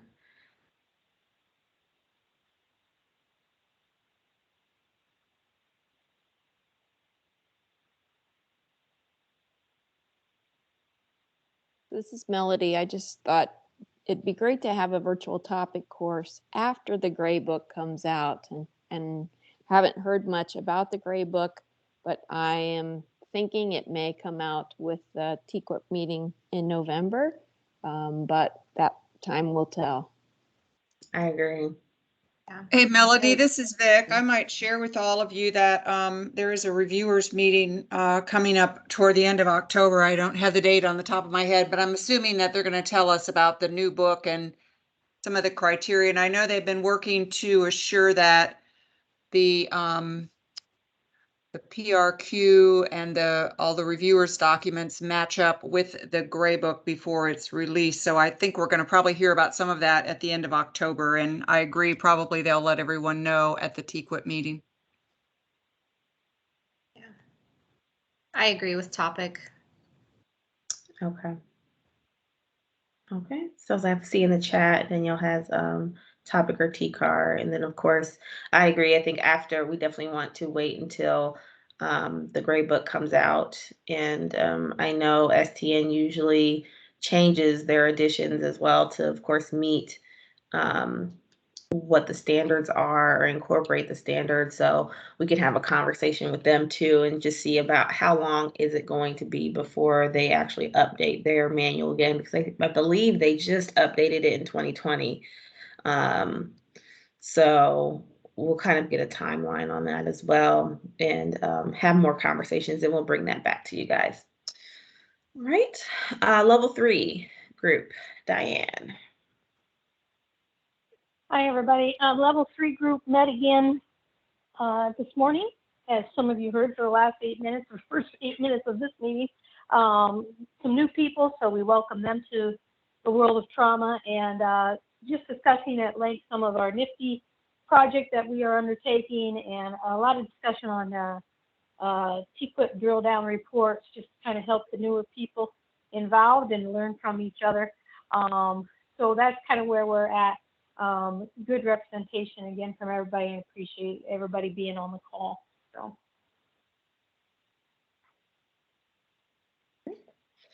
And PI work group, again, Leanne is out. I was not able to attend the last work group meeting, so if anyone that was on, do you have any updates from that last meeting?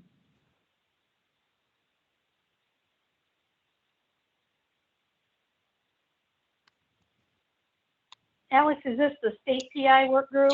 Yes. Okay, I was on that call. Right now, what we're looking at, we have a first draft of the 2020 annual report, because we're always a year behind looking at data. So we saw a first draft of that. This report should come out without too many hiccups, because we have all the 2020 data. It's the 2021 data that's few and far between right now. But right now we're just kind of cleaning that up and scrubbing it a bit, and trying to think of other areas to cover. Again, there'll be some special focus on gunshots. But the first draft looks pretty good, and some of the data is interesting to look at. So we usually try to have that out. Now in November, we like to have it finalized, and then December it goes to the EMS board, and then once they approve it, then we can release it to the general public. So that I'm not sure that will follow the same route this time, just because of life and the way things have been going, but that will be the goal. Okay, great, thank you. Andrea, any updates on website? I don't think we've done a whole lot. No, I don't have any new updates. I sent Jason all the meeting packet for this meeting, so it should be all loaded on the website. But just as you guys have anything you want on there or have ideas, just please let me know. Okay, awesome. I do want to start utilizing the website more. I know we always talk about it, But especially, I think a good portion of you received the email from me from the Microsoft Teams email. It's president@ostnl.org. And I just wanted to send out a quick test to see how many people actually got the email. 34 people responded, and I got a couple emails from people who it either went to their junk folder or spam folder. So if you didn't get anything from the president@ostnl.org email, check there. It's not spam, I promise. I think it flagged as spam for a lot of people because I did include a link in that, and it was a link to the survey on Microsoft Forms. So of course that looks very spammy when you have a link in an email, an unknown email. So that may be, for those that didn't receive it, that may be where it's at. But I do know that there are a handful of people that no matter what we've tried, we cannot get emails to them and vice versa. So I'm going to try and be a lot better about putting some of our upcoming information, the meetings and the meeting links on the website. So for those that can't get those emails, that they can look on the website and get some of the most up-to-date information if they can't get of course, that communication. So Andrea, I'll get with you on that and try and map that out a little bit so we can have a section that people can get to for those things. Sounds good. All righty. So Danielle, like she mentioned, she's going to do a quick kind of review of the NIFTY project just to kind of get us teed up to where we are now. I know there's been tons of questions from a lot of people across the state with the original NIFTY versus the NIFTY project from ORTOC and what's what. I know when it first started, me included, a lot of people didn't really know what NIFTY even was, and so it was really exciting, but no one really knew what it was or what it all entailed.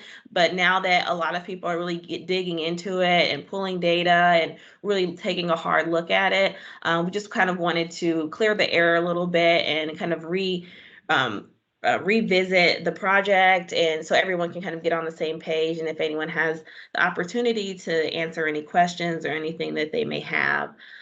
So Danielle, do you want me to just pull up the last one you just sent me? Yeah, if you want to, that works.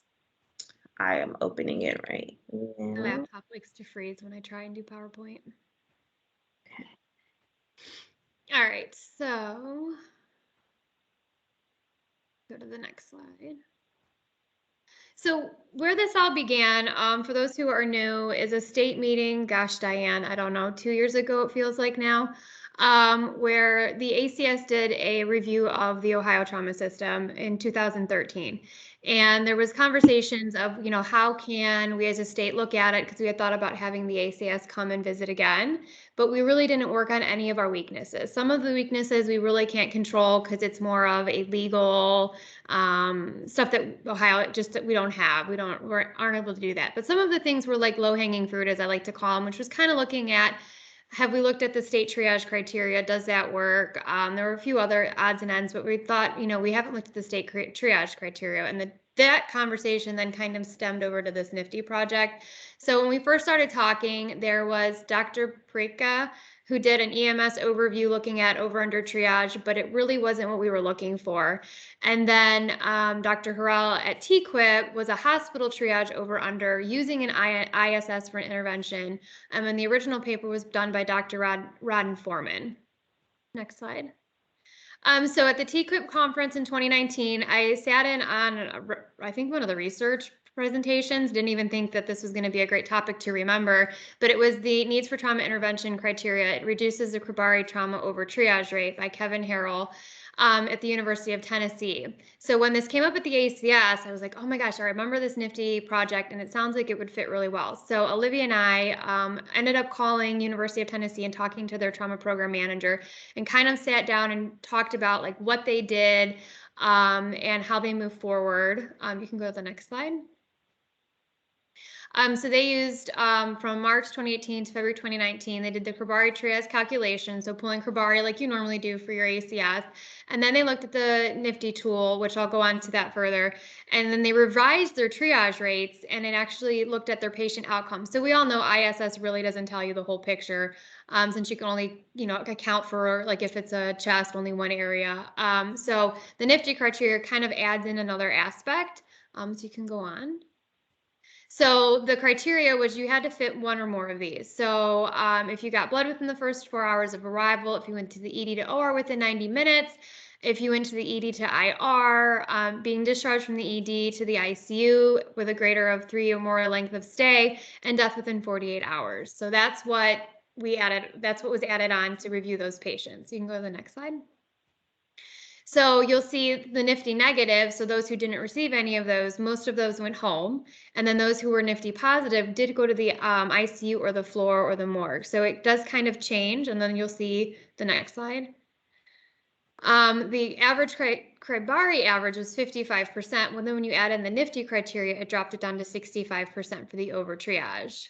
So which just means that they were appropriately in that Kribari matrix, but they needed the NIFTY criteria. So the next slide. So like I said, ISS doesn't equal acuity. The NIFTY criteria improved the over triage rate, and the NIFTY positive has worse outcomes. So the NIFTY positive increased odds of mortality. Next slide. So then NOTS did it we did it with our own region just to see how this would work before we decided to bring it here to the state. So like I said, we had the phone call at Tennessee, and then we did with their modified criteria.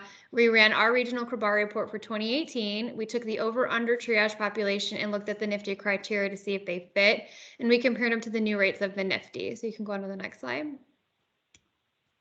So this is what spit out in DI. I think CDM, you guys have to calculate it a little bit differently, but you can see the blue is who was in our over triage rate at 52%, and in our under triage rate, we are 10%. And as the ACS, I believe it has to be less than 5% for the orange book. So then you can next slide. So we reviewed for our over triage 121 patients, and they were NIFTY positive, suggesting a need for trauma intervention. So out of that, 48 had PRVCs, 36 were in the OR, 0 went from IR to ED. We had 53 of the ISS greater than 3 days, and 12 deaths within 48 hours.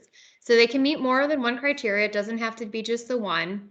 And so those patients were removed from the over triage population, though they were actually under triaged. So next. And then under triage, we had 183 patients that were NIFTY positive, suggesting they should have been upgraded. So those were 35 with blood, 16 for with OR to 90. We had IR to ED were 0. ICU admissions greater than 3 days were 148. 8 deaths, again, more than one criteria. So these patients remain in the true under triage population, which eliminated 340 NIFTY patients. So next slide. You can go to the next slide. So this changed. So because of the NIFTY, adding the NIFTY, it changed our under triage rate to 3.2% because they didn't meet criteria. And then it also decreased our over triage rate. Yes, it can. Our over triage rate to 35.5%.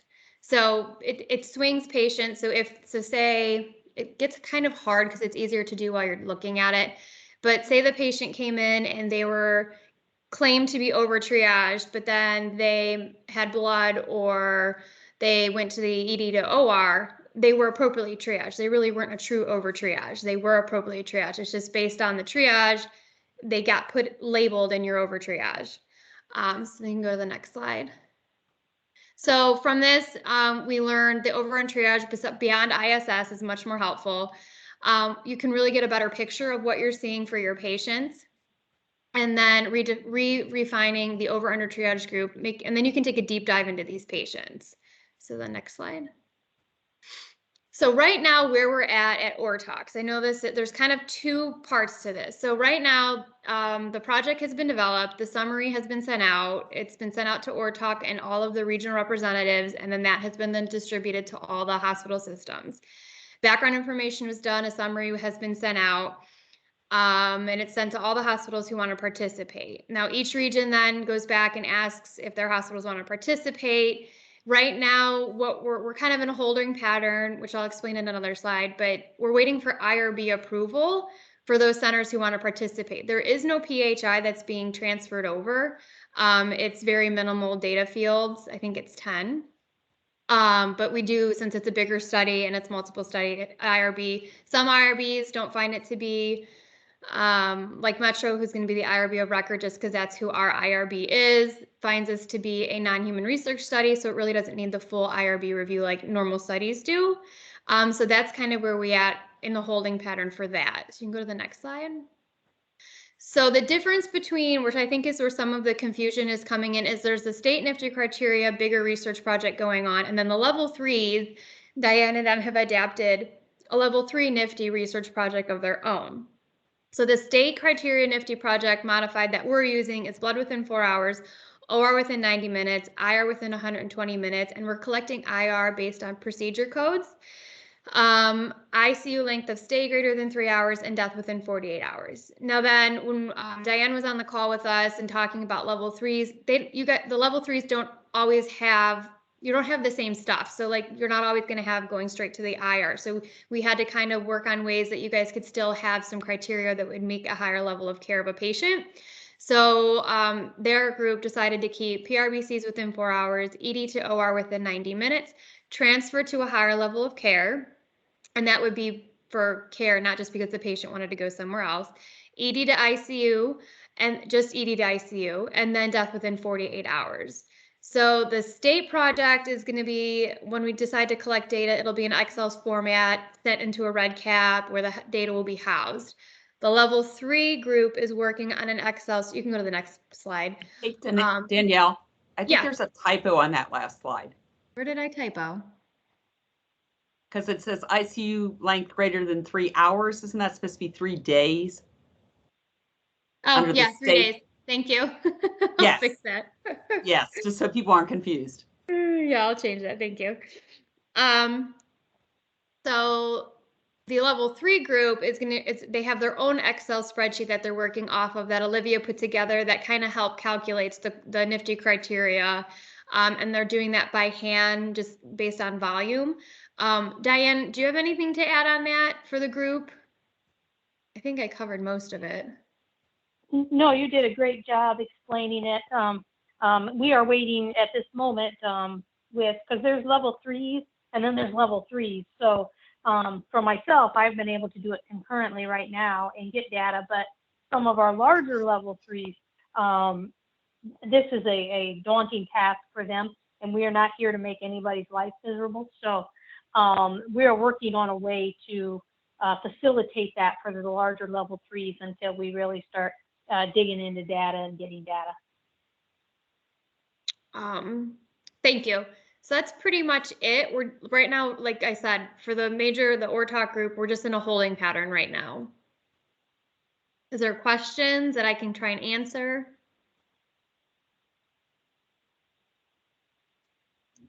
Hey Danielle, it's Vic. Could you just hi there? Could you just clarify? This is the first I've heard of the level 3 difference, and so do I understand this correctly? Because I thought that the regions were going to collect and put the data into the red cap for all of their trauma centers, but it sounds like the level 3s are doing their own thing now.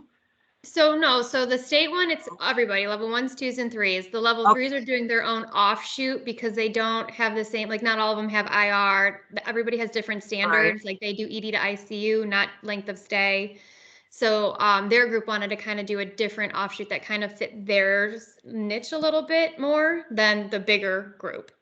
So when we're putting the data into the red cap survey for our region, for all level 1, 2s, and 3s, are we supposed to be using the state criteria and not the level 3 criteria? Yeah, we would be using the one that we developed, yes. Okay, thank you. Mm-hmm.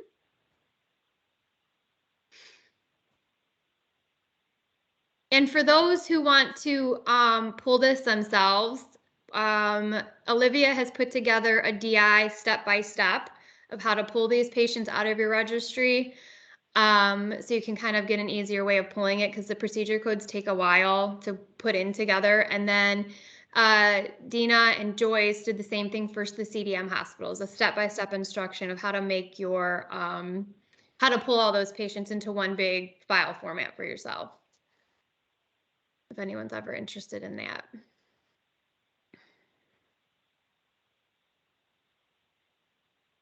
And if anybody has questions throughout or thinks of something after this meeting, by all means, email myself or Olivia. We're more than happy to answer any questions.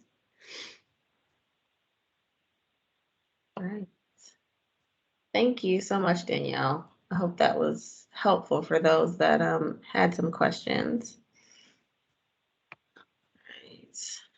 And Andrea, I'll fix that typo and I'll send it out, Andrea Light. And then Peggy, yeah, I can send you those instructions. Okay. Yeah, if we could get the instructions for both databases, just so people have them on hand. I know our team has put together something and worked with CDM and got the original study, the build from that, but it does not work well for level 3. So we're she's been playing around with it for our center.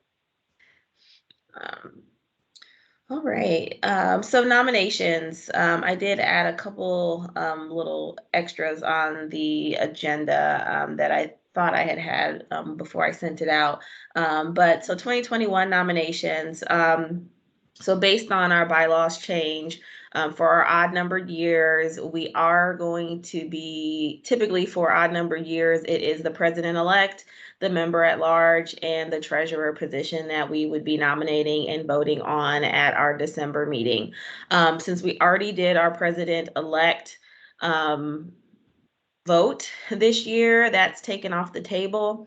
And then we kind of took nominations for education chair already. I do have one nominee for education chair. It's still open to accept if anyone is interested in chairing the education committee. It is officially an actual board seat now, so that it'll fall under all of the stipulations under that.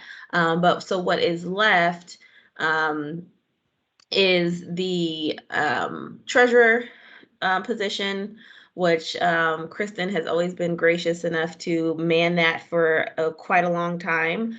So if anyone wants to nominate her again, that would be great. Or if anyone else is interested in the treasury position, feel free to nominate yourself or someone can nominate you for that. And then the last nomination is the member at large position. And we have had some discussion about, with our transition to incorporating our PI coordinators into the OSTNL group more effectively and giving them a stronger voice. There was some conversation about switching the member at large position to a PI chair. I don't know what we would want to call that. So this kind of is tying into the fourth bullet point that I have as far as a change in the bylaws. Of course, doing so would require a bylaws change. So I'm wanting to present this to the group at this meeting so we can do an official vote at the December meeting, and also potentially have some nominees for that position by the December meeting as well.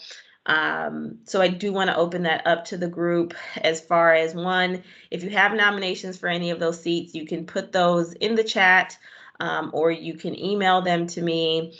I will be probably sending out another survey as well for those that were not able to attend the meeting, so they can submit nominations. Again, this will be for Treasury and it will be for this member at large position, depending on what we decide. But as far as the bylaws and the member at large, changing that position, if we do change it, it's in a good spot right now because Melody is the current member at large and she is also now the president-elect. So it won't be interrupting anyone's flow by eliminating that position. So I don't know what the group feels. And then if we are in some type of agreement, if we do a motion, and then I'll put a voting button in the chat.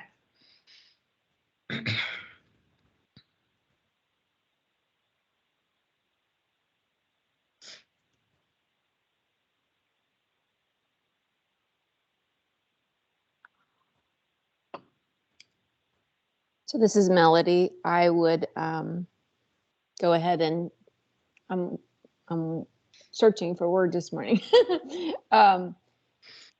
and say that we would open up the position of member at large to include a PI coordinator, and so not limit it. Okay. This is Julie. I agree. Okay. So I'm going to. That's a motion. That's a dumb word I was looking for. I'm going to type that into our voting. Give me just a second. The member at large positions to include a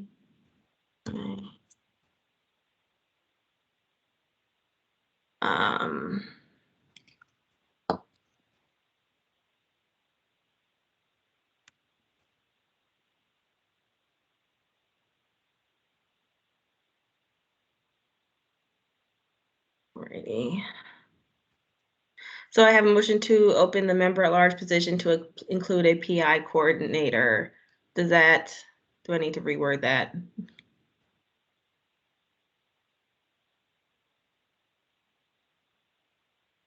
No, I think that's good. Okay. All right. So My question is does this change the bylaws though? Yeah, it would. So that's where I wanted to open it up here, put it in the chat, but then we would do an official at the next meeting. Gotcha. Yep. Okay. That's what I was just making sure. Yeah, Thank you. I know you you keep me up on those bylaws. I appreciate it. All right, so I'm gonna just put it in the chat, just to make sure no one has that no one wants to oppose, that just doesn't want to say it out loud. So it should be showing up in the chat if you have access to the chat. And I'll just let it hang out there for about a minute or so and see. You guys should be able to see what comes through once it. Alex, does it actually say in the bylaws right now that it has to be a trauma program manager, or does it just say a representative from a member hospital? I don't have it in front of me and I'm just curious. I'd have to double check.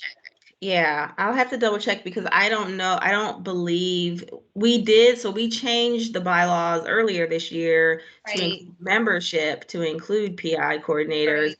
But yeah, I don't know if because I know you and I edited that, and I can't remember offhand now that section if it was specifically program managers. We may not even have to change the bylaws if it doesn't say it. That's true. That is a very good point. Now thinking about it, I don't think it specifies, and I think cleaning up that membership piece in the beginning opens it up. So we may not even need to vote on this because it's in the I'm bylaws. just thinking if we don't have to change the bylaws, technically PI coordinators could already be a member at large. I think maybe, would it just have something to do with, since we can only have one voting member per institution, could you not have like 2 officers from one institution or something? I don't know. True. We can think about it between now and next meeting. Yeah. Now, and I guess the question is, if it's a member at large position, would this member at large position just still include be member at large, or do we specifically want a PI person always on the board?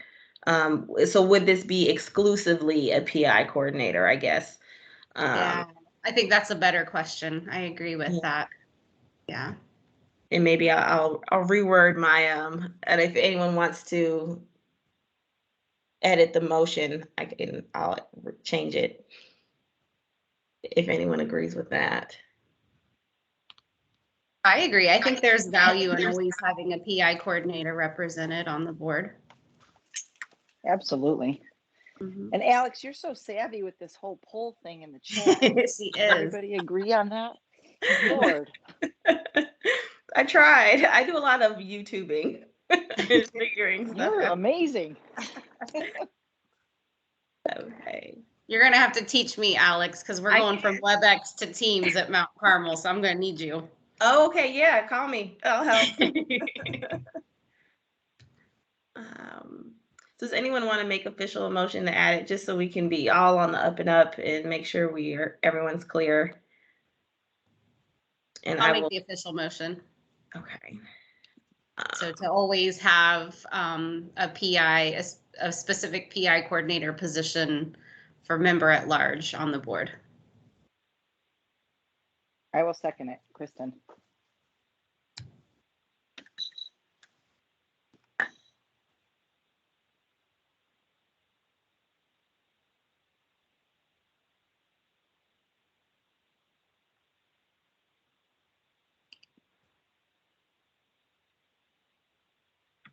This is Julie. I'm just curious, do we have anything, I was trying to read through our bylaws. Do we have any restrictions on the board of having more than one member from the same hospital facility? We do Or is not. that a concern? We do not. So I don't know. We can throw that in there too, and then we can have our official vote on December if and I think it may be helpful, especially with adding this piece, that it may be more common to have you may have that occur. I don't want to pigeonhole us into the same issue as with trauma committee with not having people volunteer and then we can't. But I think as long as we stick to same hospital and not hospital system, that should ease that a little bit. Yeah, I just think this is going to be, it's going to be an evolving thing because there are fewer facilities, at least until the gray book comes out, that are going to have an actual PI coordinator. But we're going to see the roles of that increase, I think, over the next couple years. I agree. Okay. Hey, Do they- Alex, this is Ann. I just have a quick question. Were we having I'm trying to remember back to our last meeting, are we having the PI coordinators pay dues? And if so, yeah, answer that question first. That's the first question.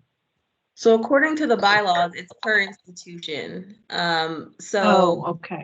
Yeah, it's per institution. So they would not have to pay dues, but there would just be one vote per institution for voting purposes. Okay, that's it. Okay, gotcha. Thank you. Now I'm And thinking then right. you could 'cause that decide, was- yeah, who wants to vote. Okay. Because that was going to be my next question. Like, does a voting member have to be the only one can be on a board, but it's the institution that's voting now that we have multiple people as opposed to just the PPM. Okay. All right. Thanks. Okay, so I'm gonna put through this one and then I will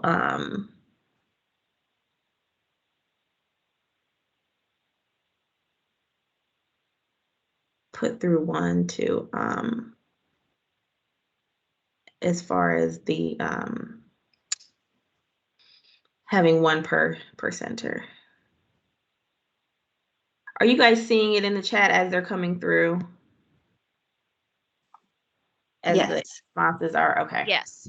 I want to make sure I'm not the only one that sees it.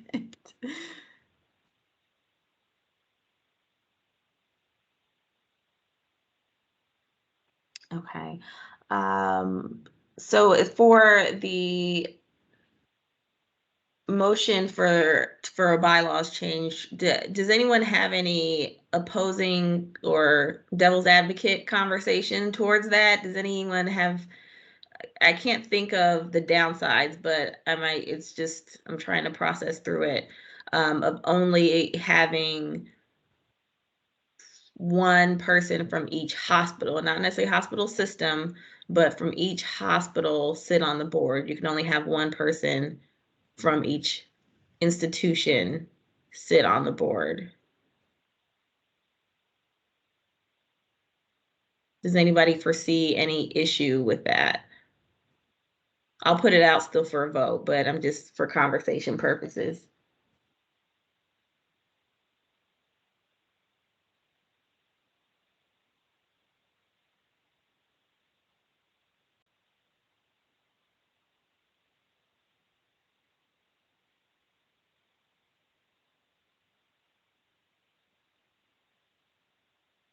All right, does anyone want to make an official motion? And then I'll put that in the chat. Alex, this is Julie again. In doing a really quick review of the bylaws, we're getting into new territory here with this new PI role. I don't see where, and I may just be missing it, where it's defined that the other board positions are supposed to be filled by a trauma program manager. Is that going to be an issue in the long run if we start adding PI people? Do we need to define, or do we care? I think that is definitely a good question. Yeah,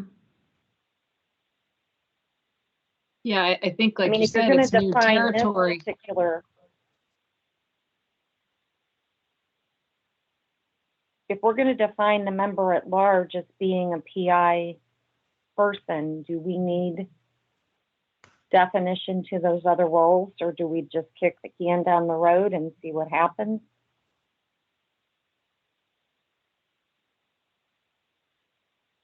I think that's a really good question. And I think, of course, we can always change it as we go on, but I think it will be helpful. Personally, I think with these positions, it's always a struggle to get people that have time and availability to sit on the board and participate on the board. And if we have someone that is knowledgeable and willing to help out, and I think probably most people feel the same, that don't necessarily have an opposition to having the PI coordinators take other board seats. But I do think we should be clear. So when that does come along, we already have addressed it.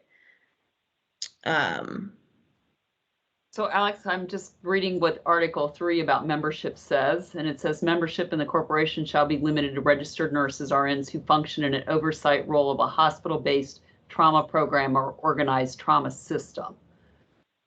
So I think the initial thought of OSTNL was trauma program managers, coordinators, directors, kind of that sort of thing. So we might need a little change even to the membership wording. And I thought, let me see if I can find when we had our last meeting or our last vote on the bylaws. Because I'm just reading the Can you bylaws repeat that that? are out on the website. Can she repeat that sentence again? Membership in the corporation shall be limited to registered nurses, RNs, who function in an oversight role of a hospital-based trauma program or organized trauma system. I think that is the older version. Let me make sure though. And it might be because I'm seeing that it says final revision 8/4 of 17. Sorry, I just pulled it off the website, so no, I may not have the most current. Yeah, I just may need the newest copy to send to Jason to get loaded on the website. Yep, we can do that. Let me pull it. Let's see if we can pull it up here. So this is Melody. I have it. Okay. It says membership in the organization shall be limited to registered nurses who function in an oversight or quality and performance improvement role of a hospital-based trauma program or organized trauma system. Okay. So it does include the PI role. I thought we had addressed it along the way, so I just wasn't reading it there. Thanks, Melody. Okay. So I guess the question is, yes, do we just have a blanket of we want to make sure that the PI coordinators have representation on the board, but we're not limiting it to just that seat. But we want to make sure that there's always at least one. Alex, this is how you want to Bernie. work that. Yeah. Okay, my quick question is, for those facilities that don't have a PI coordinator at this time, should this maybe be tabled so that everybody's on the same playing field? That we all have a PI coordinator, that we are all contributing the same amount? Do you get what I'm saying? Mm-hmm. Yeah. And that's definitely an option too. And we can really, because right now it's really just discussion because we can't vote on the bylaws anyway until the next meeting. And just getting feedback in the chat kind of for the group. I like to do the chats in the group because there's some people that may not feel comfortable speaking up out loud. So I think we definitely have time and there's no pressure to do any of it. And we've had our elections go on longer. So we can maybe sit and chew on it a little bit. I may even send out just a information survey to the group so people can put their ideas down, because I think they're all good points and good conversation, because it really does kind of change the trajectory of the group with incorporating the PI coordinators when you start looking at board seats and how that kind of plays out. So yeah, and I know a lot of people are still in process of hiring their PI coordinators.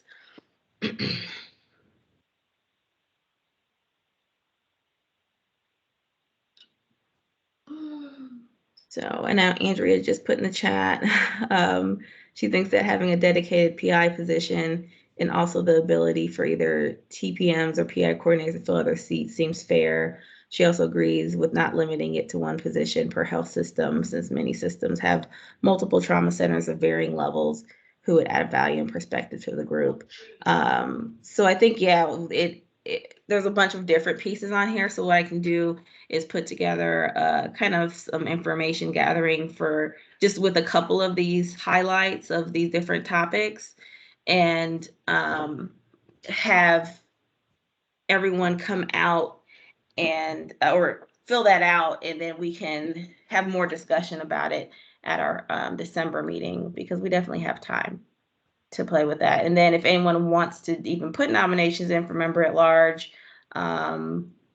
if you want to submit the PI coordinators, you can still do so. But then, of course, knowing that if for some reason that motion is denied when we vote, then the PI coordinators wouldn't, of course, be on the final ballot. But definitely to get the ball rolling, if you have someone that you know would be interested, get me those names, and I'll put a couple of these topics on just the regular forms, not our official ballot, but just on a survey, and send it out so people can think about it a little bit and give some feedback, and we can make sure that everyone is on the same page, and see if people want to wait, if we want to push it out even another year, or just kind of see where things go.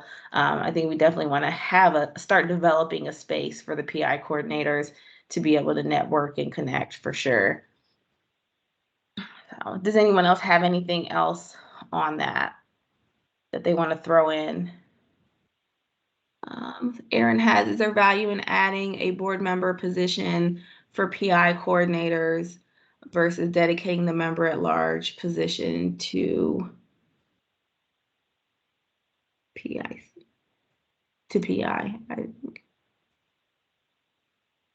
PI coordinators. Is there value in adding a board member position for PI coordinators versus dedicating the member at large position to PI coordinators? So yeah, I think that's another, do we totally change, do we keep it a member at large seat and dedicate it to PI coordinators, or do we just make a PI board seat? So I'll add that. I'll have all the chat transcripts, and I'll add that to the survey as well, so everybody can weigh in on that, because I think this is something that we can probably debate about for quite a long time. But definitely if you Hey, have any Alex. questions. Yeah. Sorry, quick question. It's Anne. In the bylaws, just because I haven't looked at them for a while, does it spell out what each board member, what their function is? That might be helpful to some people too. It does. Yes, Okay, it does. I figured, but I thought I would ask. So that would be something too we would probably need to weigh in on once we decide what to do with the seat, the roles for the seat. Will they just take on the member at large roles? Do we need to add? So there's probably a good amount of work to be done with the bylaws surrounding the PI coordinators. So any and all feedback is definitely welcome if you guys think of it. And I'll make sure I get the most recent copy out to the group too, so we can get it on the website and everyone sees the changes that happened back in April that we voted on. And Melody nominated Kristen for treasurer if she is willing to accept. Sure. I don't mind. I just feel like bad if somebody else wants to have a stab at it. But I will accept. Thank you. So yeah, if anyone is interested, if you want to get on the board and you like money and calculating dollars and spreadsheets. Yeah. Wait a minute. You got to say you don't get to spend that money. Spend the money. You just get to look your at money. it. I feel like I should go remodel something with it all. So yeah, definitely you can nominate here in the chat or send me an email. And we'll just keep working on this and chipping away at it and getting these nominations in. That is all I have for the bylaws and the nominations. We already talked about the education courses, so I'll just kind of do one big survey just to get feedback too and see what, as far as topic versus TCAR versus both. I think with the education courses, there was a lot of challenge with hosting them because we were doing a lot of on-site pieces. But now that we have like these virtual options, it's probably going to be a lot easier for the education committee to maybe host more frequent courses. So we may be able to do a topic course in the beginning of the year and then a TCAR course towards the end of the year if we're doing a virtual option. So we'll get some feedback on that survey too, and then the education committee will discuss further. The last thing I have on here is a question was proposed for the group, and I will let Beth kind of explain her piece of it. But Beth is in her in crunch time for verification and had some questions about radiology response. And this is probably going to be mainly for centers that do not have MRI in-house. As far as how the tracking works for MRI, and then for those even that have that, the interpretation of the document that the ACS has sent out. So Beth, I don't know if you're on still and can speak to kind of what your ask is for the group. Sure, thanks, Alex. As Alex said, I'm preparing for my survey on the 20th of October. And in looking at the document related to radiology, it says report demonstrating radiology response times for emergent MRI. And my radiology department's kind of pushing back on me. And so I'm just trying to see what the group thinks that actually means. I interpret it as how often they get there within 30 minutes or whatever our time is. I just wanted to kind of open it up to get validation what everybody else interprets that as.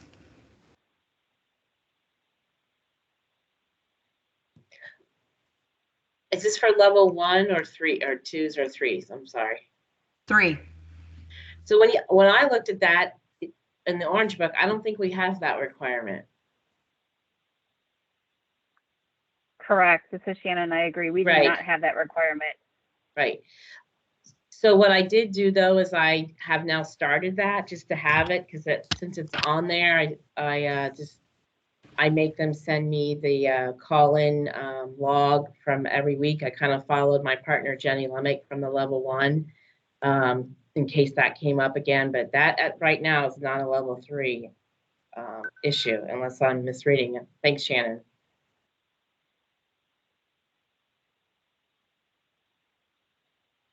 Okay, that's helpful.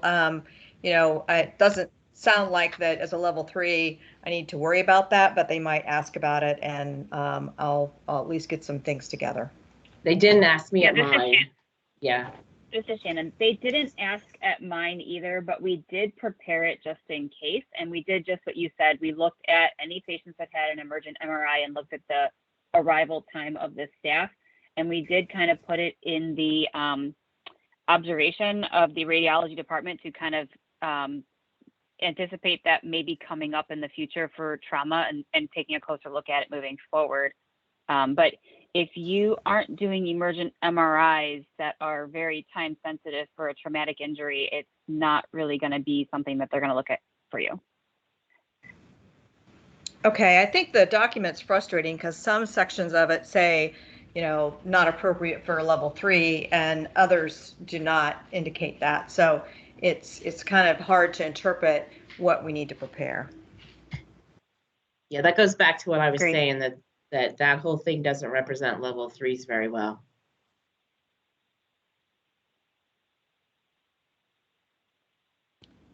Thank you.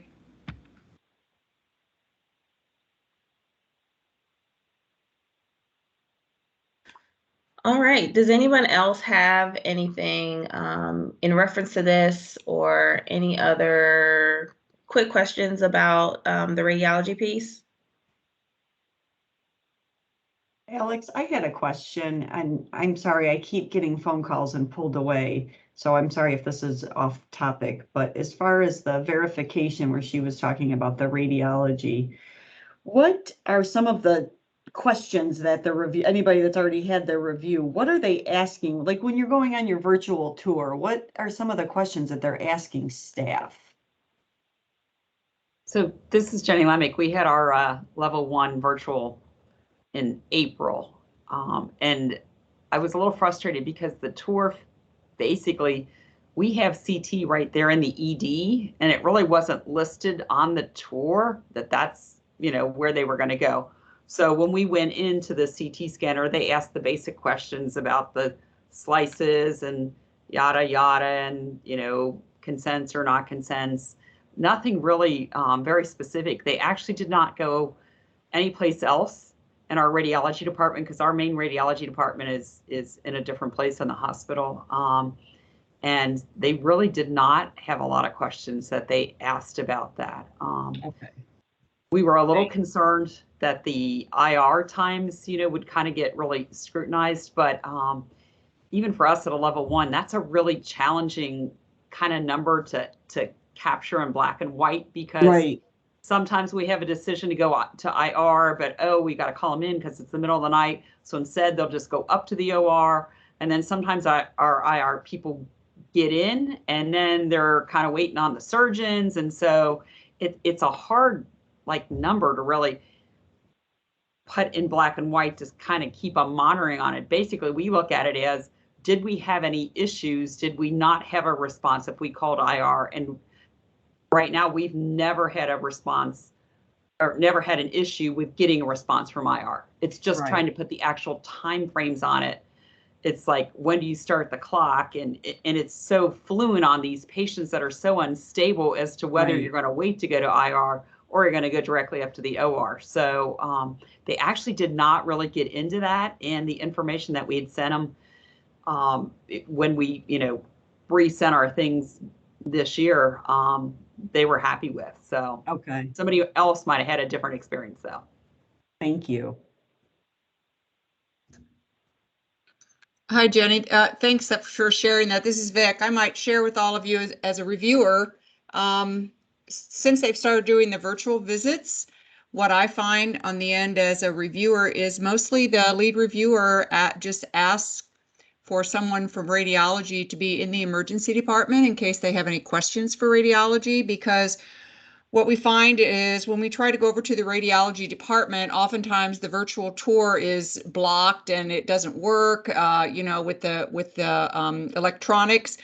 And so that's been my experience. I've done about 8 reviews this year, and So we don't generally go to radiology anymore. It just messes everything up. But they do ask for someone from radiology to come over. And I agree with Jenny. Sometimes it is very difficult to capture all of those times, but I think that is what they're interested in. If you have any issues and if your radiology staff can speak to the relationship with the ED and the trauma team and how they function, that's mainly what reviewers are interested in. Okay. Thank you. Mhm. I think they wanted to know how did the CT team know that we had a trauma patient to get ready. I think that might be one of the questions they might have asked us. Yeah, they're interested in the relationship. Yeah, Communicate. How do you, what if you have an issue? What if somebody codes over in radiology? Do they have a code card? You know, all those kind of questions is what they generally ask. That's what I ask as a reviewer. Yeah. Mhm. Okay. Thank you.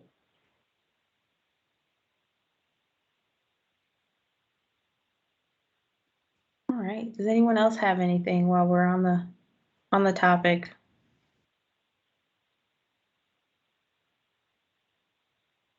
Thanks, Alex. No problem. All right, so really quick, you guys got a survey, I don't know, probably several weeks ago now, asking about meetings and in-person meetings versus virtual meetings. So these are the results from that survey. As you can see, all hybrid meetings persevered over everyone. But I did realize that probably the survey was a little bit confusing because the green option was the only one that had the option specifically for both, for the in-person to have virtual options. So I'm thinking a lot of people selected that one just mainly because they wanted to have the virtual or in-person option for most meetings. But I do still have concern that a lot of times our December and our February meetings get canceled as far as in-person goes. So I'm going to send out, we'll definitely have hybrid options on all of our meetings.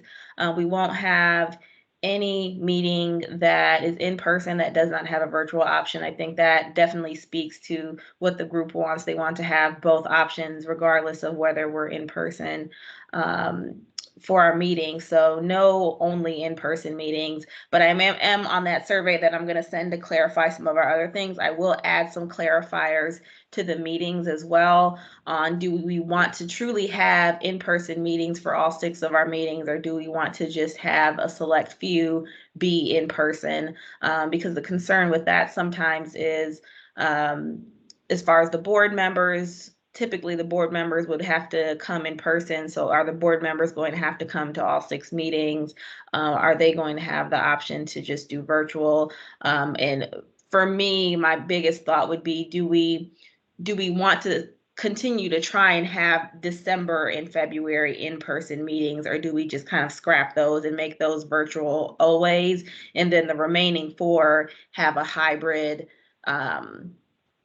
in-person and virtual option. And of course, this may or may not change once we actually try and secure the location. Hopefully, the Department of Public Safety will allow us to have a location with them again. But I want to make sure we're on the same page with what everyone wants first before I pursue the location. So just look for that. I'll probably finish up the survey today.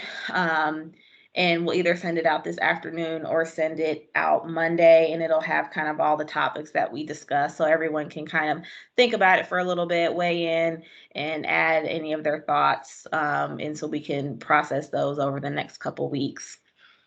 Does anyone have anything they want to add on that right now while we're discussing?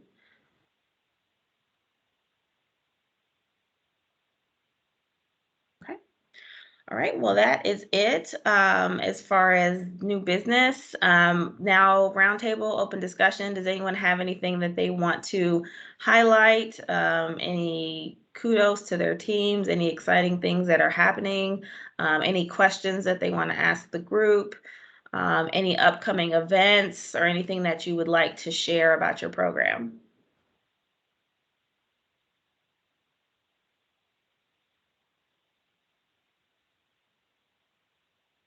Everything except for COVID.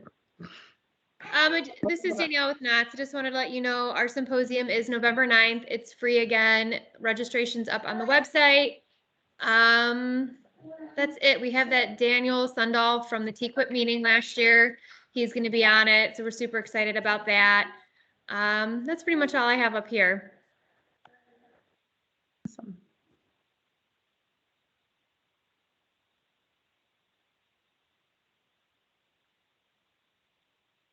All right. Anyone have anything else? Any questions? All right. I know everyone's really busy, and I think this is one of those Fridays where everything is crazy and on fire. So if I can get a motion to conclude the meeting. Jenny, I motion to conclude. I second. All right. All right. Thank you. See you guys soon. And again, be on the lookout for some of those surveys coming out. Thanks, Alex. Have a great weekend. Everybody have a good weekend. Bye. Thanks for all the help. Thank you.